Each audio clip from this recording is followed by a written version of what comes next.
India में innovation की सबसे बड़ी प्रॉब्लम टैलेंट की कमी नहीं है, प्रॉब्लम है सिस्टम की आंखों का बंद होना। ये प्रयागराज के सैलन सिंह गौर जी हैं, एक ऐसे इनोवेटर जिन्होंने ऑटो इंडस्ट्री को डिसरप्ट करने वाला एक इंजन डेवलप कर दिया।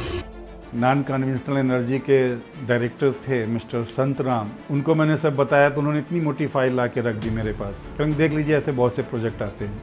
इनका क्लेम है कि 1 लीटर पेट्रोल में 170 किलोमीटर से भी ज्यादा का माइलेज दे सकता है इनका इंजन। ट्रेडिशनल जो 4 स्ट्रोक इंजन होता है उसके कंपैरिजन में 6 स्ट्रोक इंजन 70% तक एनर्जी सेव करता है और पोल्यूशन ऑलमोस्ट जीरो। अहमदाबाद की संस्था है जो इस तरह के इनोवेशंस को प्रमोट करती है। उन्होंने वादा किया था कि 1 करोड़ रुपए देंगे और उन्होंने कुछ नहीं दिया। अपनी बात और इनोवेशन प्रूव करने के लिए प्रोटोटाइप बनाए और अपनी पूरी जिंदगी का पैसा, घर, जमीन सब कुछ बेचना पड़ा। इनका बेटा भी सिर्फ 10वीं तक ही पढ़ पाया है। ये छोटा वाला, इसकी पढ़ाई नहीं हो पाई, 9 तक पढ़ा बेचारा। बच्चे हमारे नहीं पढ़ पाए, उनकी अभी लड़कियां बड़ी हो रही, शादी के लिए कोई फंड्स नहीं मेरे पास। जब इस टाइम पे इतनी प्रॉब्लम्स आई हैं, सारे आपके पास ऑफर्स भी आए होंगे कि बेच दो आप। तो उन्होंने मुझसे पूछा इससे क्या लेंगे, तो मैंने कहा करो। तो दोबारा उन्होंने आज तक फोन ही नहीं किया। जब मैं इनसे मिला तो समझा कि इनकी शक्ति इनकी फैमिली है जो बोलती है कि आप करो, वी बिलीव इन यू। बेटा बोलता है कि पैसे कम पड़ेंगे पापा तो डिलीवरी बॉय का काम कर लूंगा मैं। ऐसी फैमिली के इस जज्बे को लिटरली सलाम है। इस एपिसोड में पता चलेगा कि IIT से लेकर के प्राइवेट कंपनीज के साथ कोलैबोरेशन करने के बाद क्या होता है। एक कंपनी है दिल्ली की, R&D पर्सन थे मिस्टर सम अग्रवाल, क्योंकि वो बहुत ही कम ज्ञान वाले व्यक्ति थे। तो उन्होंने मेरे कागज मेरे मुंह पर फेंक दिए। जो IIT की आप बात कर रहे हैं, नाम ले सकते हैं आप इनका कि कौन सी IIT वाले थे? कानपुर IIT गया था इसके लिए। मैंने इस टॉपिक पे वीडियो बनाई थी आपके लिए, तो मेरे पास बहुत सारे कमेंट्स और बहुत सारे DM आए हुए हैं कि लोग आपकी हेल्प करना चाहते हैं। तो कोई तरीका है कि इस प्रोजेक्ट को फंड किया जा सके? फंड्स मैं किसी से फ्री नहीं चाहता हूँ। अब नेचुरली सवाल आता है कि अगर इनोवेशन इतना पावरफुल है तो गवर्नमेंट या प्राइवेट कंपनी सपोर्ट करने क्यों नहीं आई? तो ये प्रोटोटाइप बनाने के लिए फिर आपने फंड्स वगैरह कैसे मैनेज किए?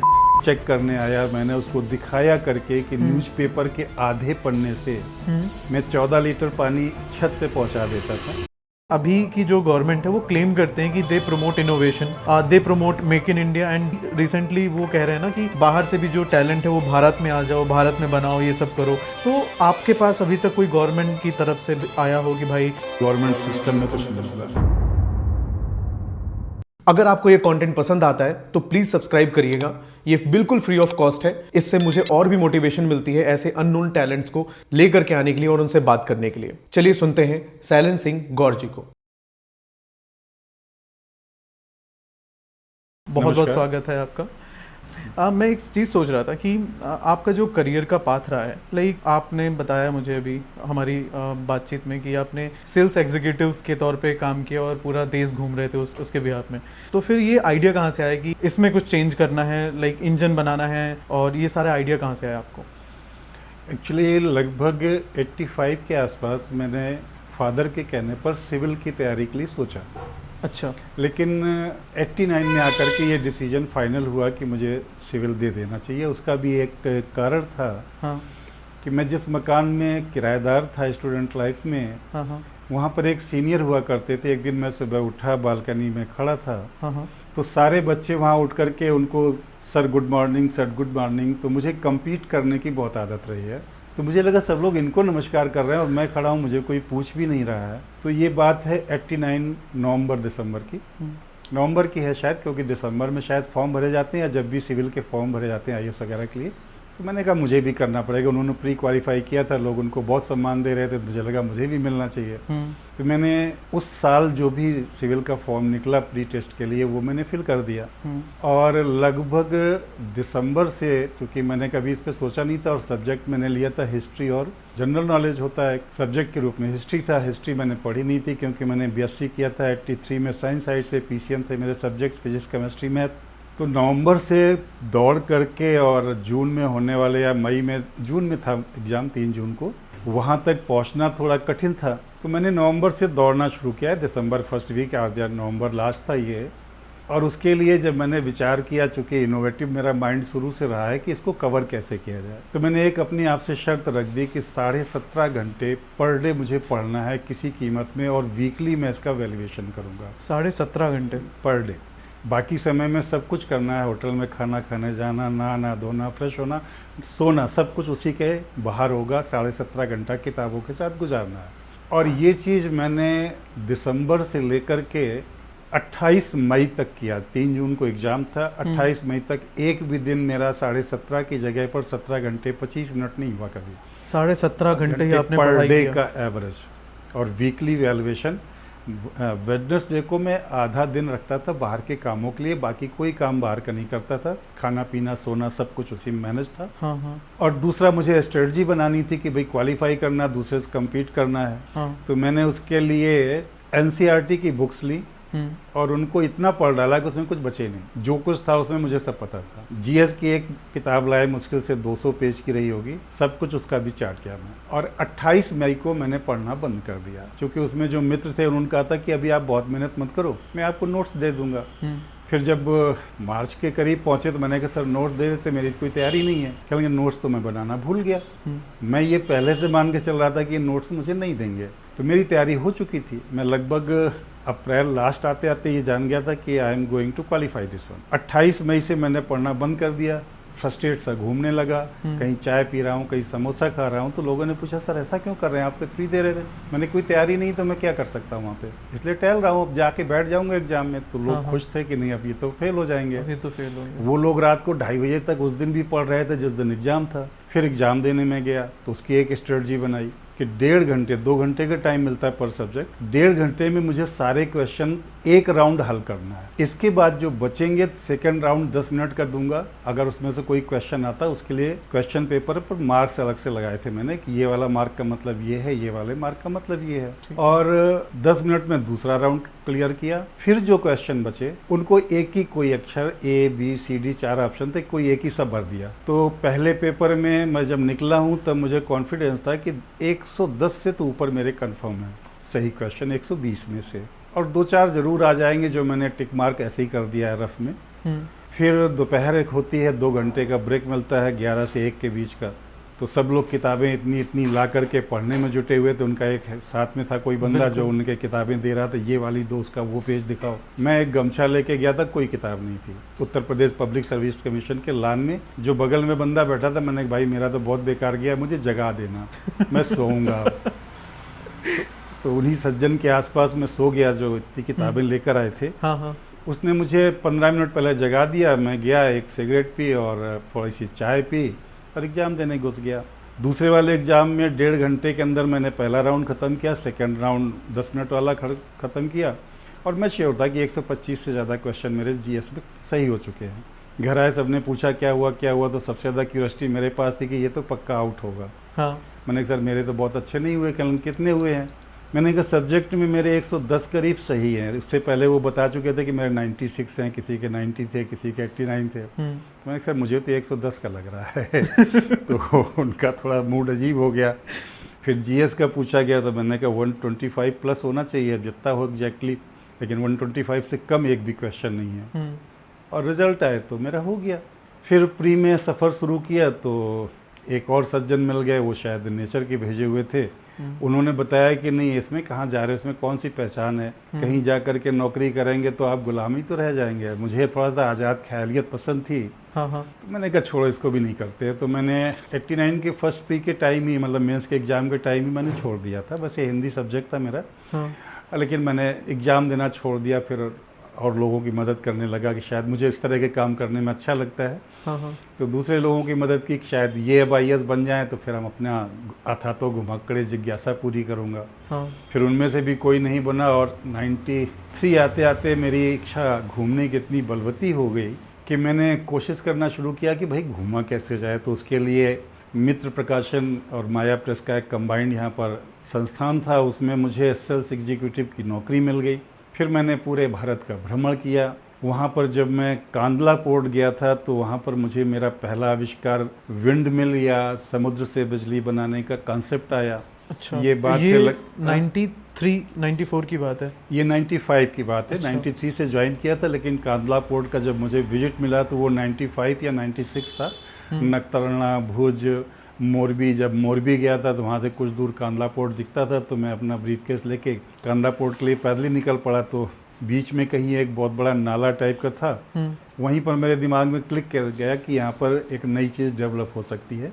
और मेरे दिमाग में ये बहुत दिन से था कि कुछ ऐसा किया जाए कि एक बड़ी मास का कुछ भला हो जाए। अब नहीं, एक वो गाना है कि कदमों के निशान खुद ही मंजिल का पता देंगे। तो I was wishing to leave my footprint on the sand of time. तो इसलिए मैंने उस पर वर्क करना शुरू किया। Great sir.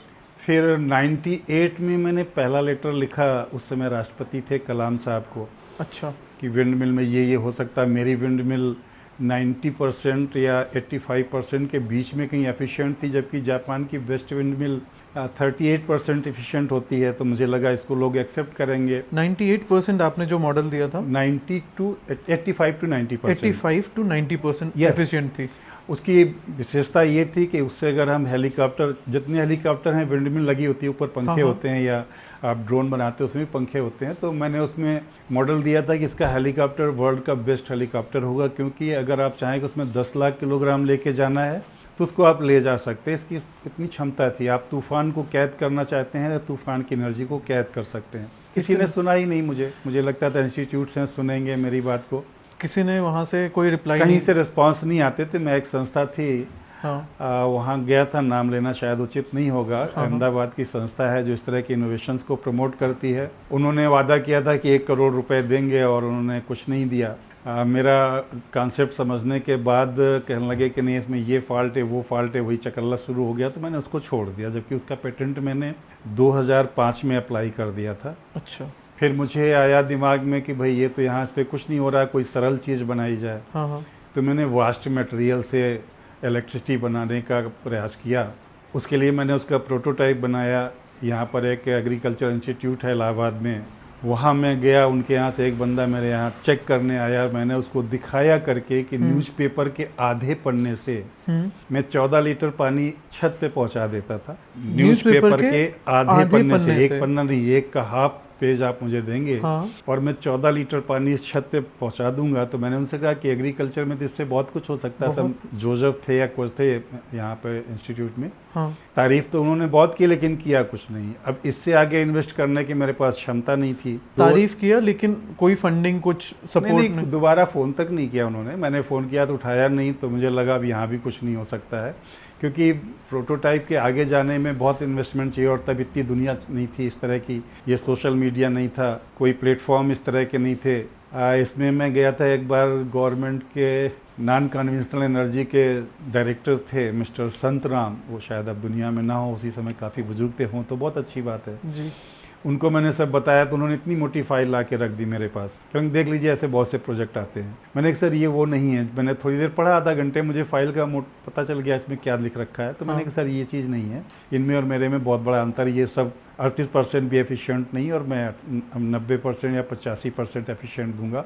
फिर उनका एक टूर जा रहा था उस समय कलकत्ता, समुद्र को देखने के लिए। अच्छा। और मैंने समुद्र एक ही बार देखा था, कांडला पोर्ट के पास में, मोरबी में। हाँ। तो मेरी इच्छा थी कि वहाँ ले जाएं तो मैं कुछ कर सकता हूँ, क्योंकि मैं आपको कैसे ले जा सकता हूँ। तो मुझे लगा नहीं, गवर्नमेंट सिस्टम में कुछ नहीं होगा। फिर तब तक मेरा एक दिन स्कूटर खुला हुआ था, स्कूटर रिपेयर हो रहा था। मैकेनिक ने इंजन खोला, उसका पिस्टन कुछ कट गया था। जैसे ही पिस्टन और क्रैंक का कॉम्बिनेशन देखा तो मुझे लगा कि नहीं, यहाँ तो उससे बड़ा ब्लंडर है जो दुनिया में चल रहे हैं, वो इंजन डिफेक्टिव है। ये मुझे तभी क्लिक कर गया। फिर मैंने लगभग उसमें 2 साल तक काम किया, उसको कैसे करना है, क्या करना है। 2007 में मुंबई में गया, एक कंपनी के ऑफिस में अपना प्रेजेंटेशन कह दीजिए या इंटरव्यू कह दीजिए देने के लिए, क्योंकि मैंने उनको फ़ोन किया कि मैं ये कर सकता हूँ, इंजन इतना एफिशिएंट होगा। 200% मैंने तब भी क्लेम किया था। तो उनके यहाँ एक यूके से कोई बंदा आए थे, उनका नाम मैं मिस कर रहा हूँ या कहना नहीं चाहिए। उन्होंने मुझसे लगभग 1 घंटे तक इंटरेक्ट किया और कहने लगे ये नहीं हो सकता, यू आर रॉन्ग। मैंने कहा सर ये होगा, आई am 100% confident and I will do it. कहने लगे अगर ऐसा है तो प्रोटोटाइप बना के ले आइए। तो ये किसी बड़ी कंपनी के से एसोसिएशन? हाँ, बहुत बड़ी कंपनी है। बम्बई में 2 कंपनियां हैं, उनमें से एक पे नहीं गया था, एक पे गया था। अच्छा। या और हो तो बड़ी कंपनी है, ऑटोमोबाइल कंपनी है। ऑटोमोबाइल कंपनी है, बहुत बड़ी बड़ी कार भी आती है उनके, ऑटो भी आते हैं, बहुत चीज़ें आती हैं। अच्छा। फिर उन्होंने कहा कि प्रोटोटाइप बना के ले आइए, तब मैं एक्सेप्ट कर लूँगा। मैंने सर आप बना लीजिए, आपके पास लैब है, टेस्ट करने में कितना टाइम लगे? कल नहीं, आप बना के लाइए। ऐसा तो मेरे यहाँ पता चले कितने प्रोटोटाइप बनाने पड़ेंगे।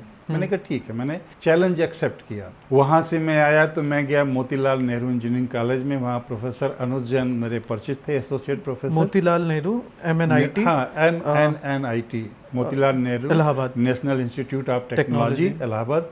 उनसे मैंने इंजन की बारीकियां सीखी, क्योंकि इंजन तो मैंने पहली बार इतनी खुला देखा था कि क्रैंक लगा लेके उसमें कहाँ हेड होता है, क्या टैपेड होता है, क्या चीज़ होती है। हाँ। वो सारा उन्होंने मुझे सजेस्ट किया, बताया।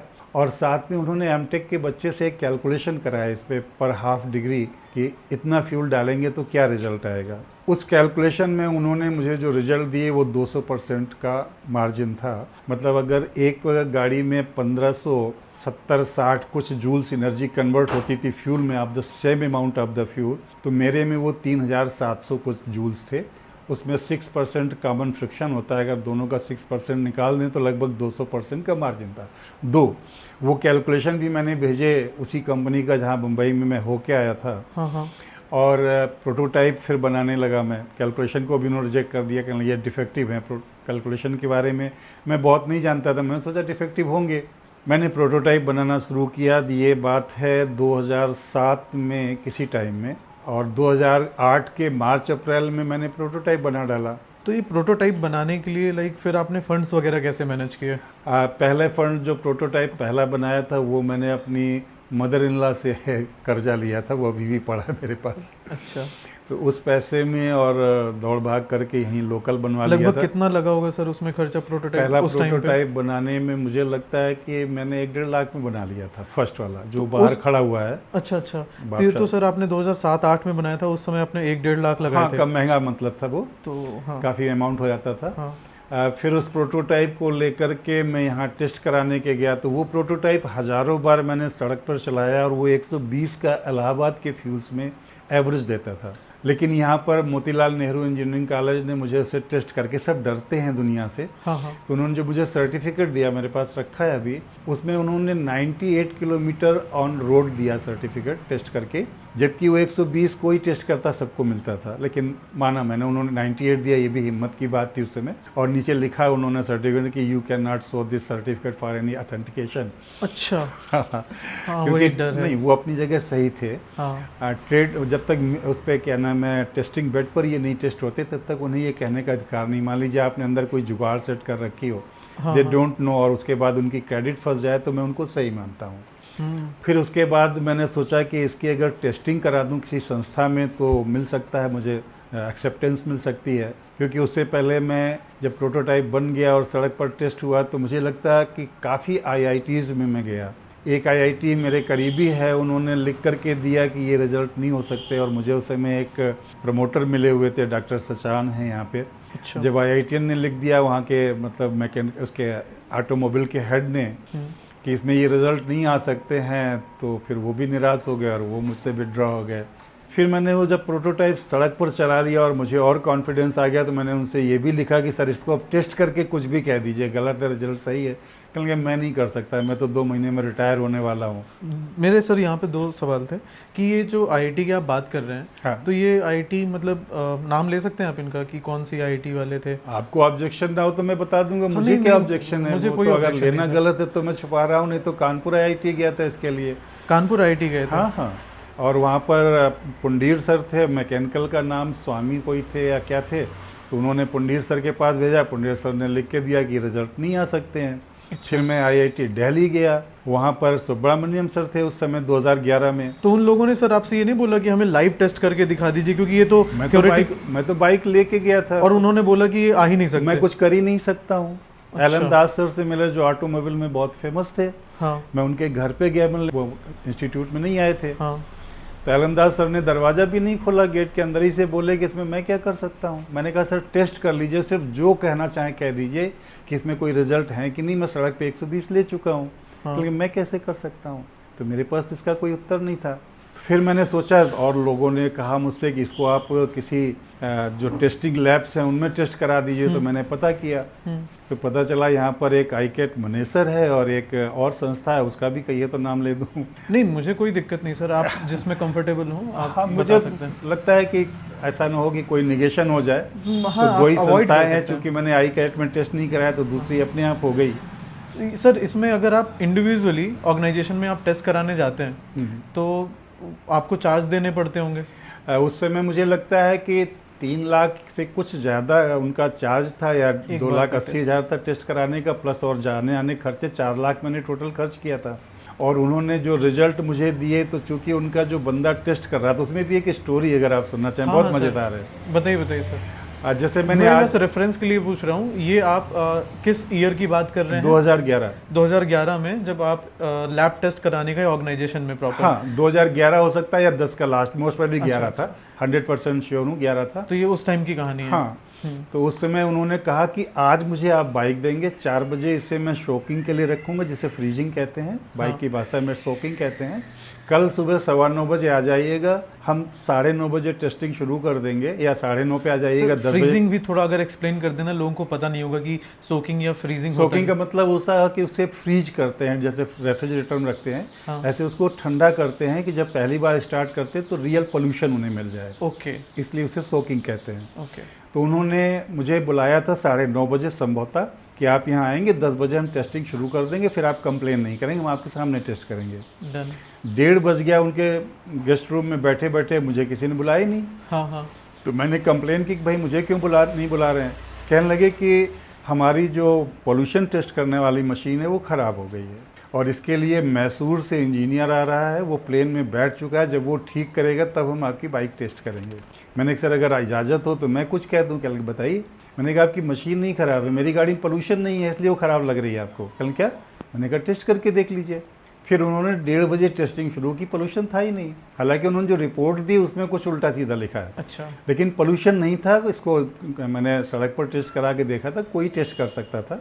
अब तो 10 साल से 15 साल से खड़ी है, तो तमाम जंग लग गई है।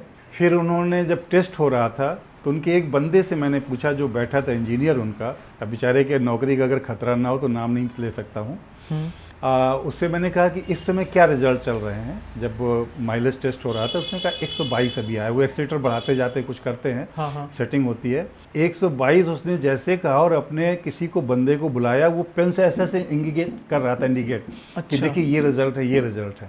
फिर वहाँ पर अचानक माहौल अजीब सा हो गया, वो बहुत से चेंजेस मुझे दिखने लगे। और शाम को मैं उनसे रिजल्ट के लिए पूछने गया, जो उस समय उनके चेयरपर्सन थे, कोई प्रमोद दवे या क्या थे। तो उन्होंने कहा मैं इसका 95 का रिजल्ट दे रहा हूँ, आपके 95 है। हमने कहा ये गलत है, 122 तो मैं सुन चुका था। मैंने कहा इतना आ ही नहीं सकता, 120 तो सड़क पर देता है, और टेस्ट बेड पे 120 से ज़्यादा आएगा, कम कैसे आ जाएगा। डेफिनेटली। किसी एक मुंबई की ही दूसरी कंपनी थी जहाँ मैं नहीं गया था, हाँ हाँ। उनका बंदा उस समय दिल्ली में टेस्ट करने आया था। उसका नाम भी मैं ले सकता हूँ, लेकिन छोड़ देते हैं, मान लो कहीं नौकरी कर रहा हो। तो उसने सड़क पर 300 मिलीलीटर में टेस्ट किया था परी चौक पे, और इसका रिजल्ट 137 किलोमीटर पर लीटर आया था, जो बाहर प्रोटोटाइप खड़ा है। हाँ। और उसमें मैं जितने गवाह चाहिए दे सकता हूँ, मेरे सारे मित्र वहाँ पर थे दिल्ली से। और उसने चूँकि फिर नहीं आगे बात बढ़ाई तो मैंने छोड़ दिया। तो मैंने कहा जो बाइक 137 का सड़क पर दे चुकी है, 120 का मैंने हज़ारों बार इलाहाबाद में टेस्ट किया है, वो 95 कैसे हो सकता है। लेकिन वो नहीं माने, बाइक मेरी 1 हफ्ते वहीं खड़ी रही जी। तमाम लोगों को फ़ोन किया गया, पर एक भाई साहब निकल आए जो पुलिस में थे। हाँ हाँ। उन्होंने कुछ किया कि उन्होंने 95 की जगह पहले 98 का वादा किया, फिर 107 का उन्होंने मुझे लिख करके दिया कि इसका माइलेज 107 है, जबकि वो गलत था। तो कायदे से तो जिस संस्था ने मेरा टेस्ट किया, AVL थी वो, तो उन्हें मेरे पैसे वापस करने चाहिए। रिपोर्ट सही नहीं दी तो कम से कम पैसे तो ब्याज सहित वापस करने चाहिए उन्हें, क्योंकि अगर जब आपने काम ही नहीं किया तो आप किस बात के पैसे चार्ज सर, करें। मेरा एक चीज़ है जो आप ही शायद इसका जवाब दे सकते हो, कि चाहे वो टेस्टिंग एजेंसी हो, चाहे वो जो एक बंदा जो आया परी चौक पे टेस्ट किया, अगर रिपोर्ट्स वो सामने टेस्ट कर रहे हैं, ठीक है, मशीन में देख रहे हैं, सब कुछ सामने देख रहे हैं, तो उनको डर किस चीज़ का है कि अगर वो सच बता देंगे या दुनिया के सामने सच आ जाएगा कि 1 लीटर में 130 चल रही है, 120 चल रही है, तो वो एक्सेप्टेंस क्यों नहीं है, वो डर किस चीज़ का है? निश्चित रूप से पहली बात तो अगर उस समय उन्होंने ये मान लिया होता तो इंडिया का कितना पैसा बच गया होता, कितनी मतलब फ्यूल नहीं हमें लेना पड़ता, कितना पोल्यूशन बचता। लेकिन उसके पीछे एक बेसिक फंडा है जो दुनिया नहीं समझती थी, इसलिए उससे परेशान थी। मान लीजिए बंदा टेस्ट करके गया और 137 का उसने रिजल्ट दिया, तो वो अपने R&D को बताएगा जाके कितना रिजल्ट आ रहा है, तो वो ये मान लेंगे कि इन्होंने पावर कम कर दिया है। उसका एक कारण है। अच्छा।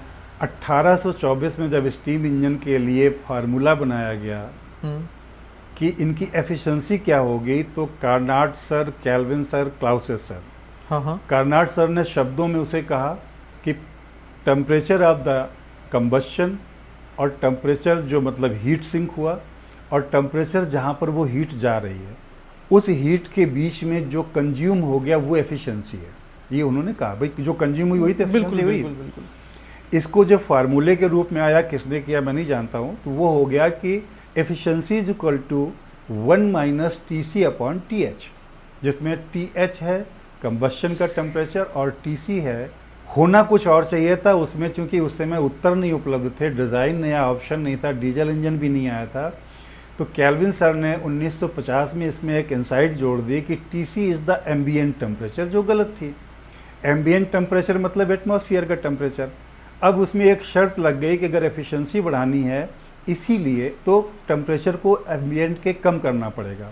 इसलिए तमाम उस समय स्टीम इंजन बनाए गए जिनमें एक कोल्ड सिंक लगाई जाती थी, जो धुआं निकलता था वो कोल्ड होकर के जाता था, उसमें कूल करते थे कि जिससे एफिशिएंसी बढ़ जाए, टेम्परेचर कम रहेगा, हाँ, एफिशिएंसी बढ़ जाएगी। लेकिन एफिशिएंसी नहीं बढ़ी तो वो हैबिट में नहीं आया, प्रैक्टिस में नहीं आया और वो बंद हो गया। फिर 1893 में डीजल इंजन बना, तो चूंकि कार्नाड सर अपनी ऑटो इंडस्ट्री के खुदा हैं, इसमें सभी मानते हैं, सभी मानते हैं। और इसमें भी एक मज़ेदार उदाहरण है, एक कंपनी है दिल्ली की, हाँ, उनकी R&D से मैं मिलने गया, उनके मालिक थे, उन्होंने मुझे भेजा था।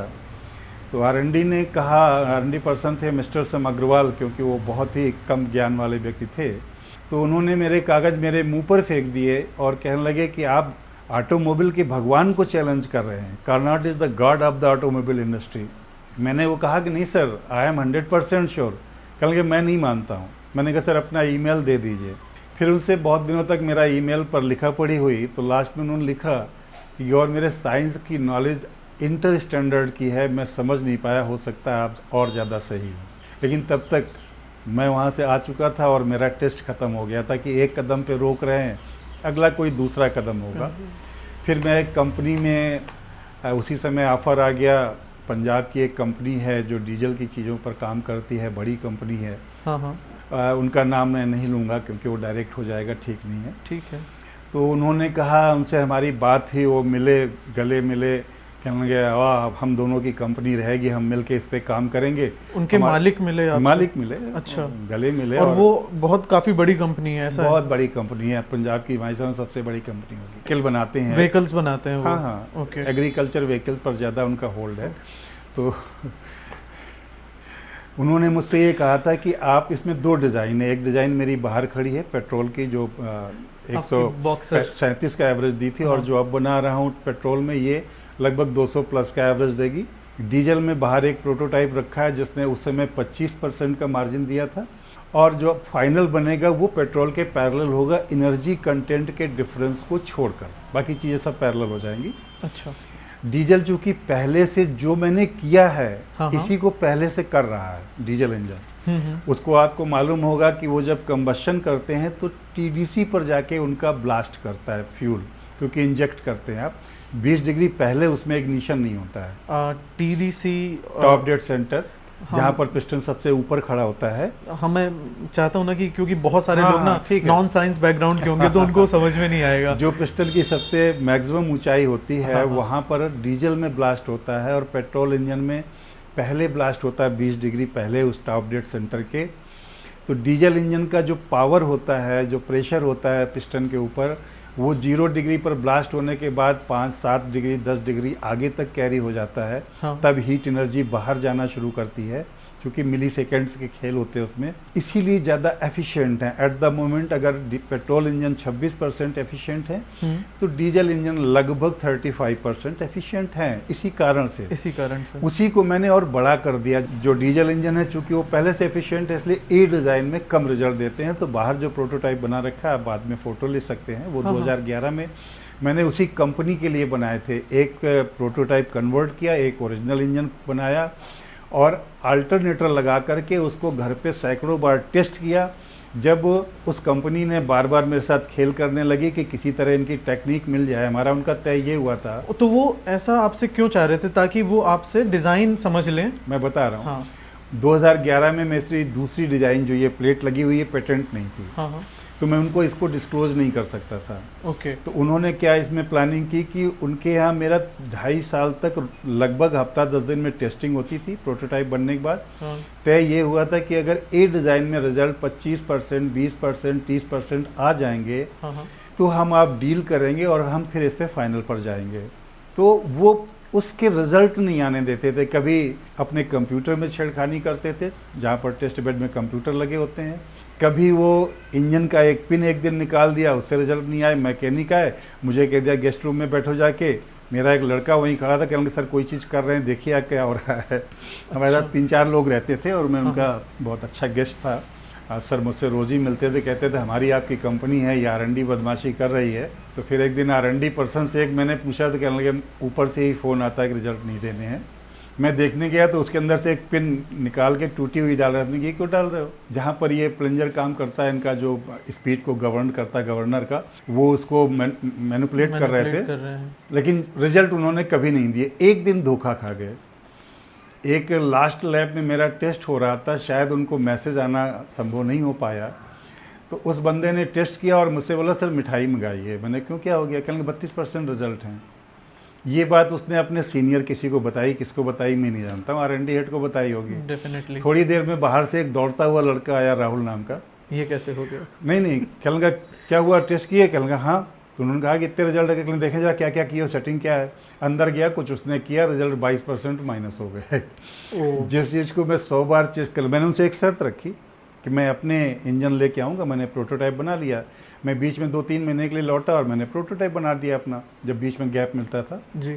तो वो कहने के ले आइए। मैंने कहा शर्त एक रहेगी, टेस्ट मैं अपने तरीके से अल्टरनेटर लगा कराऊंगा, आपकी मशीन पर नहीं टेस्ट कराऊंगा। आप जितना लोड करना चाहें, दोनों इंजन है मेरे पास, टेस्ट करिए। पीछे हट गए, मंगाए नहीं। मैंने कहा आपको आने जाने का खर्चा देना पड़ेगा, उधर से 4 व्हीलर में रख के लाऊंगा, सारा लदवा लाता हूँ, आ जाएगा मेरा, टेस्ट कर दीजिए। लेकिन जब आप सही नहीं है तो टेस्ट कैसे कर देंगे? तो वो सिंपली ये चाहते थे कि आपकी डिज़ाइन बी डिज़ाइन मिल जाए। उनका आदमी बंदा R&D वाला लगभग 10-15 दिन में मेरे पास एक बार आ जाता था। ये तो बन ही रहा, तब तक अगली डिज़ाइन पे बात कर लेते, हमने पहले इसका रिजल्ट दो। तो वो बेसिकली डिज़ाइन कॉपी करना चाह रहे थे, कुछ ना कुछ करते। मैं ये चूंकि उन्होंने मुझसे कहा नहीं, इसलिए मैं नहीं कह सकता हूँ। बिल्कुल बिल्कुल। लेकिन मैं डिज़ाइन चूंकि पेटेंट नहीं थी, इसलिए मैं दे नहीं सकता था। ये मैं श्योर था कि मैं नहीं दूंगा, चाहे यहाँ पर रिजल्ट मिले चाहे ना मिले, मैं कोई और रास्ता अपनाऊंगा, लेकिन मैं रिजल्ट नहीं दूंगा। और तो ये सब प्रोसेस में आपके 1-2 साल। हाँ, फिर उनका एक दिन एक्चुअली होटल में एक बंदा आया मेरे पास, जो मेरी तकलीफ़ें देख देख के परेशान हो गया होगा कि रोज़ ये खड़े रहते हैं। और उस समय तो मुझे मज़ा ये आता था कि मैं सिगरेट पीता था। अच्छा। और डीजल कंपनी के गेट पर माचिस और बीड़ी तक निकलवा ली जाती है और मैं वहीं खड़े होकर सिगरेट पीता था अलाउड करने के लिए, क्योंकि डिज़ाइन चाहिए थी, है ना। तो फिर उनका एक बंदा होटल में आया, वो कहने लगा कि सर हम लोग गलत नहीं हैं, आप बेकार परेशान हो, यहाँ ऊपर से फ़ोन आता है कि आपको रिजल्ट नहीं देने हैं। मैंने सोचा फिर यहाँ रुकने से क्या फ़ायदा, मैं चलता हूँ। अदरवाइज मुझे मतलब पंजाब जाता था तो 200 किलोमीटर 250 किलोमीटर मुझे 4 व्हीलर से बुलाने आते थे, वहाँ वेलकम होता था और बाकी सब कुछ होता था, खाना पीना मालिक मेरे साथ बैठ के खाते थे। फुल आपको वो सोच रहे थे कि गांव का छोटा सा लड़का है तो हाइप पे आ जाएगा तो टेक्निक सब दे बैठेगा। लेकिन मैं उसके बारे में चूँकि कॉन्शियस था तो मैं उससे बचाता रहा। इस तरह से बचते बचाते फिर यहाँ तक आया कि 2013 में मैंने डिसीजन लिया कि नहीं, मुझे अब ये प्रोटोटाइप, ये मेरी जर्नी है कि अब ये प्रोटोटाइप मुझे खुद बनाना है। तो जब मेरे पास उस समय, इसी बीच में मैं अपनी प्रॉपर्टी लगभग काफ़ी कुछ बेच चुका था। 2012-13 में मैंने कुछ हिस्सा बेचा है, उससे पहले कुछ बेचा है, क्योंकि मैं कोई नौकरी नहीं करता था। ट्रांसलेशन का काम मुझे एक आता था, तो इंग्लिश टू हिंदी करता था। कभी 15,000, कभी 10,000, कभी 20,000 उससे मिल जाते थे। मित्र मेरे पास बहुत अच्छे, क्योंकि मेरे फादर का एक गुरुमंत्र था कि be simple, it is very tough to be simple, लेकिन अगर आप सिंपल रहेंगे तो आपकी लाइफ ग्रो अच्छी करेगी। तो मैं सिंपल रहता हूँ, जो कुछ है सच बोलता हूँ। आप रोक देते तो नहीं बोलता, नहीं तो चाहे जो पूछे, मुझे कोई दिक्कत नहीं है। तो उस कारण मुझे मित्र बहुत अच्छे अच्छे मिले हैं, उन्होंने मेरी काफ़ी मदद की।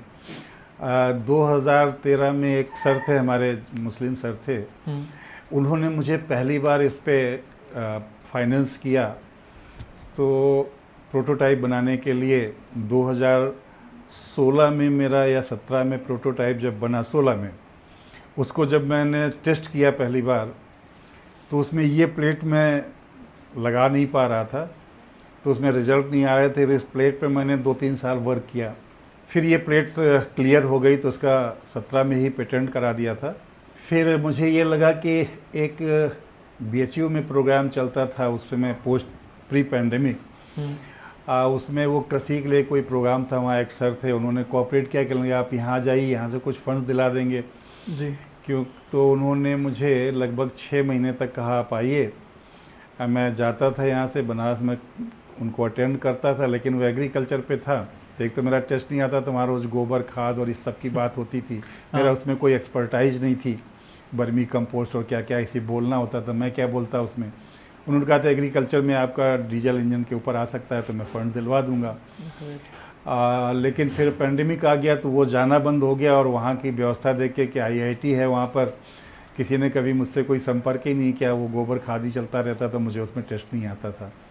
फिर वहाँ से लौटने के बाद मैं सीरियस हो गया, पेंडेमिक तब ख़त्म हो गया, तो फिर अमेरिका से एक सज्जन आए, वो NRI थे, वो भी पहले ही आए थे पेंडेमिक के, लेकिन उन्होंने 2000 करोड़ लगाने कहा। मुझे भी बहुत खुशी हुई, यहाँ प्रोटोटाइप देखा, आके घर पे खाना खाया, रुके झूसी में।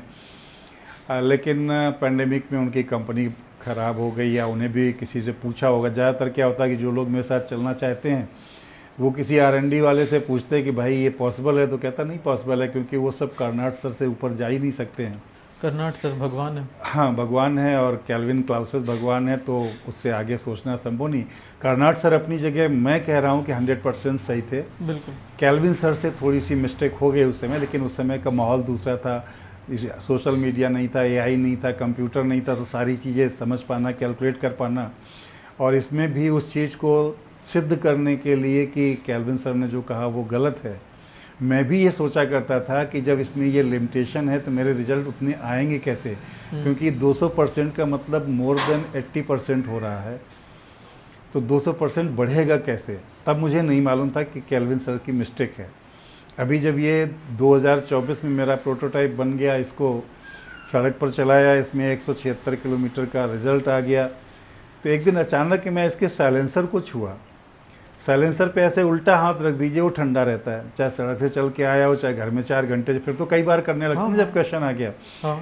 तो यहाँ पे 4 घंटे चलाने के बाद रखा, या मेरी जो वीडियो पड़ी उसमें देखिए मैं ऐसे उल्टा छू के दिखा रहा हूँ, टेम्परेचर दिखा रहा हूँ। फिर मैंने थर्मामीटर मंगाया, टेम्परेचर नापा, तो इसके साइलेंसर का टेम्परेचर मुझे नहीं लगता है कि 40-50 डिग्री से ऊपर जाता है कभी, जबकि नॉर्मल बाइक है उतने में जल जाएगा आपका हाथ। बिल्कुल बिल्कुल जल जाएगा। और इसके हेड का टेम्परेचर 70 डिग्री से ऊपर नहीं जाता है, जबकि बाकी सबकी का 150-200 जाता है। और सर जैसे इसकी एफिशिएंसी, मतलब जो पावर है वो गिरती नहीं, पावर उतनी ही पावर रहती है। अभी उस पर भी आते हैं। अच्छा। तो 2024 में मुझे लगभग ये क्लियर होने लगा कि something is hidden there that I don't know. तो फिर मैंने उस पर विचार करना शुरू किया, AI की मदद की। इसमें GPT चैट है और ग्रोक सर हैं।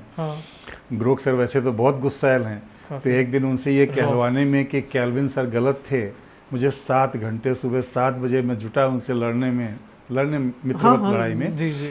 और 7 दूनी 14, लगभग 1:30-2 बजे उन्होंने लिख करके दिया विद हिज सिग्नेचर कि कैल्विन की इनसाइट और क्लाउसेस की इनसाइट गलत थी। ये मैंने लिखवा लिया उनसे। मैंने कहा सर सिग्नेचर कीजिएगा, कहने कोई क्वेश्चन करे तो आप मुझे रेफ़र कर दीजिए, क्या कह दीजिए ग्रोक सर से पूछ लीजिए। है ना। फिर GPT चैट सर ने भी कहा कि नहीं, यू आर राइट, कैल्विन और क्लाउसेस की इनसाइट गलत है। एक्चुअली रियल इसमें क्या है कि जो ये TC कहा गया है, वो क्या नाम है, एम्बिएंट टेम्परेचर, ये एम्बिएंट नहीं है। ये इस पोर्ट से, जो एग्जॉस्ट पोर्ट है, उससे निकलने वाली गैस का जस्ट जैसे ही एग्जॉस्ट पोर्ट खुला उस समय जो टेम्परेचर है वो इसका टेम्परेचर होता है। अच्छा। और जनरल बाइक्स में जैसे ये 100 cc की बाइक है, लगभग पोर्ट खुलते ही वहाँ के गैस का टेम्परेचर 550-600 डिग्री होती है, जो साइलेंसर की टेल तक पहुँचते पहुँचते 200 डिग्री हो जाती है, और मेरे में वहाँ पर 150-200 डिग्री है। तो इसीलिए वो 50, 60, 70 इतना मैक्सिमम रहता है। फिर इसमें भी आपका एक क्वेश्चन था कि इसमें पावर का क्या होगा। हाँ, इसमें मैं आपसे एक क्वेश्चन कर सकता हूँ? जी सर। मैं वैसे नहीं, मैं लेमैन क्वेश्चन पूछूंगा। ओके। आपने हैंडपंप कभी चलाकर देखा है? हाँ हाँ पुराने ज़माने में जब मेरी बचपन या यंग एज थी तो एक हैंडल होता था इतना बड़ा सा, जरा सा, बिल्कुल। और उससे पानी पीने में अगर आपने चलाया तो वहाँ तक पहुँचते पहुँचते पानी ख़त्म हो जाता था, और अगर एक बाल्टी भरनी पड़ गई तो ये हाथ पूरे लाल हो जाते थे। हाँ बिल्कुल होता था। फिर बाद में गवर्नमेंट के इंजन आ गए जिनमें लंबा सा हैंडल होता था, बिल्कुल। उसको छोटा बच्चा 2 बार झटका मारता था, वो अपने वेट से वो चलता रहता था और पानी- जाके पानी पी पानी लेते थे। जब मेरा इंजन 2006 में खुला था तो मुझे क्लिक यही किया था ओके। कि where is the handle. 0 degree पर खड़ा है, साइन थीटा 0, तो हैंडल तो है नहीं। हैंडल का मतलब होता है sine value of the angle of the crank from TDC, top dead centre से जो आपका क्रैंक में कनेक्टिंग रॉड एंगल बना रही है, वो एंगल साइन थीटा से वैल्यूएट होता है। इसका फोर्स कितना बाहर आएगा, जिसके लिए सादी कार्नाट ने कहा था कि as much is the angle so much is the torque. Okay. इसको साइंस की दुनिया ने समझा। उन्होंने कहा था कि अगर एंगल कम होगा तो टार्क कम पैदा होगा, ये सादी कार्नाट ने कहा था जी। साइंस के हमारे जो हमसे पुराने हैं और कार्नाट सर के बाद आए हैं, हाँ हाँ उन्होंने सोचा कि कार्नाट ने थीटा शब्द यूज किया था। थीटा है पिस्टन, क्रैंक सेंटर और कनेक्टिंग रॉड का बीच का एंगल, इसे थीटा कहते हैं। सारी साइंस की दुनिया ने समझा कि थीटा मतलब हो गया है कि 0 डिग्री से अगर क्रैंक चलता है और 180 डिग्री पर बॉटम डेड सेंटर आता है तो ये 180 डिग्री होना ज़रूरी है। अगर ये कम हो जाएगा तो ये रिजल्ट नहीं देगा। इसीलिए मुंबई मुझे एक्सेप्ट नहीं किया, उनको थीटा कम होता दिखाई पड़ा। हाँ। इसीलिए सारी दुनिया ने एक्सेप्ट नहीं किया कि 2 लोग कह रहे हैं, एक तो 1 - TC पॉइंट TH ऊपर से एंगल कम कर रहा है, ये रिजल्ट तो आ ही नहीं सकते, क्योंकि अगर थीटा कम हो गया तो एफिशिएंसी कम हो जाएगी। एफिशिएंसी नहीं, पावर, टार्क कम हो जाएगा। टार्क कम हो जाएगा। टार्क कम हो जाएगा तभी आपने देखा होगा कि मेल पर उस पर मेरे यूट्यूब पर जाएंगे, जी। तमाम बच्चों ने लिखा है हाँ। कि आपके उसमें क्या माइलेज तो आ जाएगा लेकिन टार्क नहीं आ सकता। मैं जानता हूँ, मैं उनको लिखता हूँ कि भाई पढ़ो तो कुछ यार। पढ़ो तो उसमें एक्चुअली जो था ये कि थीटा की जब वैल्यूज छोटी होंगी तब टार्क कम बनेगा, ये सही है। फार्मूला है इसका, टार्क या क्रिएट हो रहा है उसका फार्मूला है P sin थीटा। जी। P is the pressure on the piston after combustion. Okay. और साइन थीटा एंगल है, साइन 0 बराबर 0 होता है, 0 पर 0 होगा, 1 पर 0.00 कुछ पर होगा, 2 पर 10 पर शायद 0.2 है, और 24-25 पर जाकर जो इंजन चल रहे हैं ये मैक्सिमम टार्क देते हैं, मैक्सिमम फोर्स क्रिएट करते हैं। 25 डिग्री या 24 डिग्री पर जो साइन थीटा है वो 45 होती है उसकी वैल्यू, और जो प्रेशर होता है पिस्टन नीचे खिसक आने के कारण वॉल्यूम बढ़ जाती है उसके अंदर। पिस्टन का प्रेशर 5 मिलीमीटर में अगर 100 प्रेशर है तो जैसे ही वॉल्यूम 10 होगी प्रेशर 50 हो जाएगा। बिल्कुल बिल्कुल। तो जो 24-25 डिग्री है वहाँ पर लगभग 60 के आसपास प्रेशर बचता है, बाकी प्रेशर ख़त्म हो जाता है। 60 × 45 कर दीजिए 30% के आसपास, 45 का मतलब 45%, 45%। तो 60 का 45% अगर 50 होगा तो 30 होता है, लगभग 26% उसका एफिशिएंसी आती है या टार्क आता, जो भी सब वही रहता है। मैंने इस इंजन को उल्टा खड़ा कर दिया। मैंने क्या किया कि 4 स्ट्रोक को 6 स्ट्रोक पे बदल दिया। मेरा पिस्टन TDC पर आता है, 0 डिग्री पर पिस्टन खड़ा होता है, उसके बाद 60 डिग्री तक उसका मतलब पहला जैसे आप बोल रहे हो कि आपने तो नॉर्मल जो पिस्टन रहता है उसकी पिस्टन की डिजाइनिंग ऐसे रहती है, आप TDC to BDC, top dead centre से bottom dead centre, bottom dead centre से टॉप डेड सेंटर। पहली बार जब टॉप डेड सेंटर से बॉटम डेड सेंटर तक मतलब सबसे नीचे आता है तो वो इनटेक स्ट्रोक कहलाता है। अच्छा। फिर इसके बाद बॉटम से जब ऊपर जाता है तो कंप्रेशन स्ट्रोक होता है। फिर वहाँ पर 20 डिग्री पहले पेट्रोल इंजन में और TDC पर डीजल इंजन में, करंट से के द्वारा पेट्रोल इंजन में और प्रेशर के द्वारा डीजल इंजन में ब्लास्ट होता है, मतलब आग लगती है। वो आग लगने के कारण उसमें प्रेशर पैदा होता है। फिर वो टॉप डेड सेंटर से नीचे तक जब आता है, लगभग मुझे लगता है 180 से पहले ही प्रेशर ख़त्म हो जाता है, तो वो प्रेशर जो है वर्क मतलब पावर स्ट्रोक कहलाता है। और पावर स्ट्रोक के बाद फिर पिस्टन नीचे से ऊपर जाता है तो वो एग्जॉस्ट स्ट्रोक होता है। That means that is the work distribution of the piston. पहले स्ट्रोक में सक करेगा हवा को, उसमें पेट्रोल और हवा मिली हुई जाएगी या केवल हवा जाएगी अगर डीजल इंजन है। फिर नीचे से ऊपर जाएगा तो उसको दबा करके कम कर देगा। वहाँ पर लगभग 5 mm 7 mm का गैप होता है जिसमें हवा कंप्रेस हो जाती है तो उसका टेम्परेचर बढ़ जाता है। साथ में पेट्रोल इंजन में इलेक्ट्रिक से हम लगाते हैं, इग्निशन देते हैं और वो टीडीसी पहुंचते पहुंचते 85 to 90% पेट्रोल बर्न हो जाता है। फिर वो कैरी ऑन करता है प्रेशर को। हीट चूँकि बहुत तेज़ी से बाहर जाती है कंडक्शन, कन्विक्शन और रेडिएशन के द्वारा, तो काफ़ी हीट वहाँ तक पहुँचते पहुँचते इन तीनों माध्यमों से बाहर चली जाती है और बाकी वॉल्यूम बढ़ने के कारण कम हो जाती है प्रेशर उसका।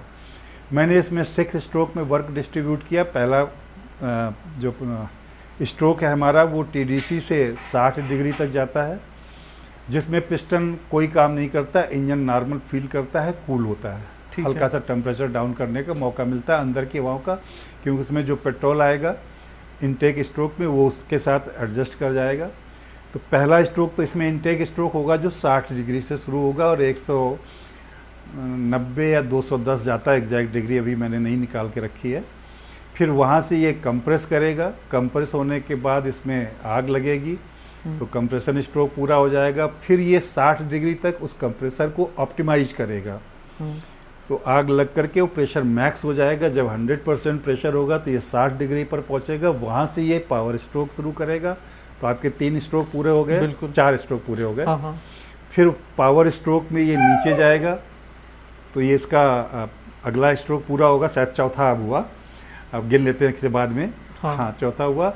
फिर यहाँ से वो एग्जॉस्ट स्ट्रोक में जाएगा तो 5वां हो गया, और 5वें के बाद 6ठे स्ट्रोक में फिर वो खड़ा हो जाता है। समझ गए। तो ये 6 स्ट्रोक हुए। इससे पहले 6 स्ट्रोक के नाम से इंजन शायद पोर्से सर ने उसको पेटेंट कराया है, लेकिन वो 6 स्ट्रोक के नाम से है, अदरवाइज उसे 4+2 स्ट्रोक कहना चाहिए। मैंने अपने लिंक्डइन पर लिखा भी है कि दैट इज़ नॉट दैट, मैंने नहीं लिखा है, जीपीटी चैट सर से लिखवाया है कि ये ट्रू 6 स्ट्रोक नहीं है, इट इज़ 4+2। और आप चाहेंगे तो सब मैं दिखा दूंगा, ये सारे डॉक्यूमेंट्स मेरे पास हैं फाइल में। तो इस तरह से ये 6 स्ट्रोक इंजन हमारा बन के तैयार हुआ। और इसमें जब 60 डिग्री से हम शुरू करते हैं, पहला जो इसका फर्स्ट डिग्री पर पावर आएगा उसको आप प्रिज्यूम कीजिए कि 100 प्रेशर है और 87 वहाँ पर हैंडल है। इतना बड़ा थ्रस्ट जनरेट होता है। और इसमें एक और कन्फ्यूजन है, साइंस अपनी इंजन की बहुत कन्फ्यूज है, R&D वाले पता नहीं क्या करते रहे कि एक और ग्राफ बनता है। एक तो ये पीवी ग्राफ होता है जिससे आप साइकिल बनाते हैं, एक ग्राफ और होता है, बहुत तथ्य आ रहे, ज़्यादा कंफ्यूज हो रहा हूँ। हाँ, मैं समझ रहा हूँ। मैं सोच भी रहा था कि अभी इसको ना थोड़ा सा हम टेक्निकल वाली चीज़ों को ना थोड़ा और टेक्निकल कर दें, क्योंकि फिर वो फ्लो बदल जाएगा। हाँ बिल्कुल। तो आप ग्राफ के बारे में बता। हाँ, ग्राफ के बारे में कह रहा था। जो अभी पीवी ग्राफ है ये आपको प्रेशर और वॉल्यूम से, कोई दिक्कत नहीं, प्रेशर और वॉल्यूम से आपकी एफिशिएंसी और साइकिल बनती है। एक ग्राफ और होता है जो एंगुलर इसका जो बनती है वेलोसिटी, उसमें I ओमेगा स्क्वायर होता है, इसके निकालने के लिए कितना टॉर्क दे रहा है, कितना क्या कर रहा है। तो उसका फार्मूला होता है I ओमेगा स्क्वायर, जिसमें ओमेगा इसकी स्पीड होती है, उसका एक कॉन्सेप्ट रिलेटेड है।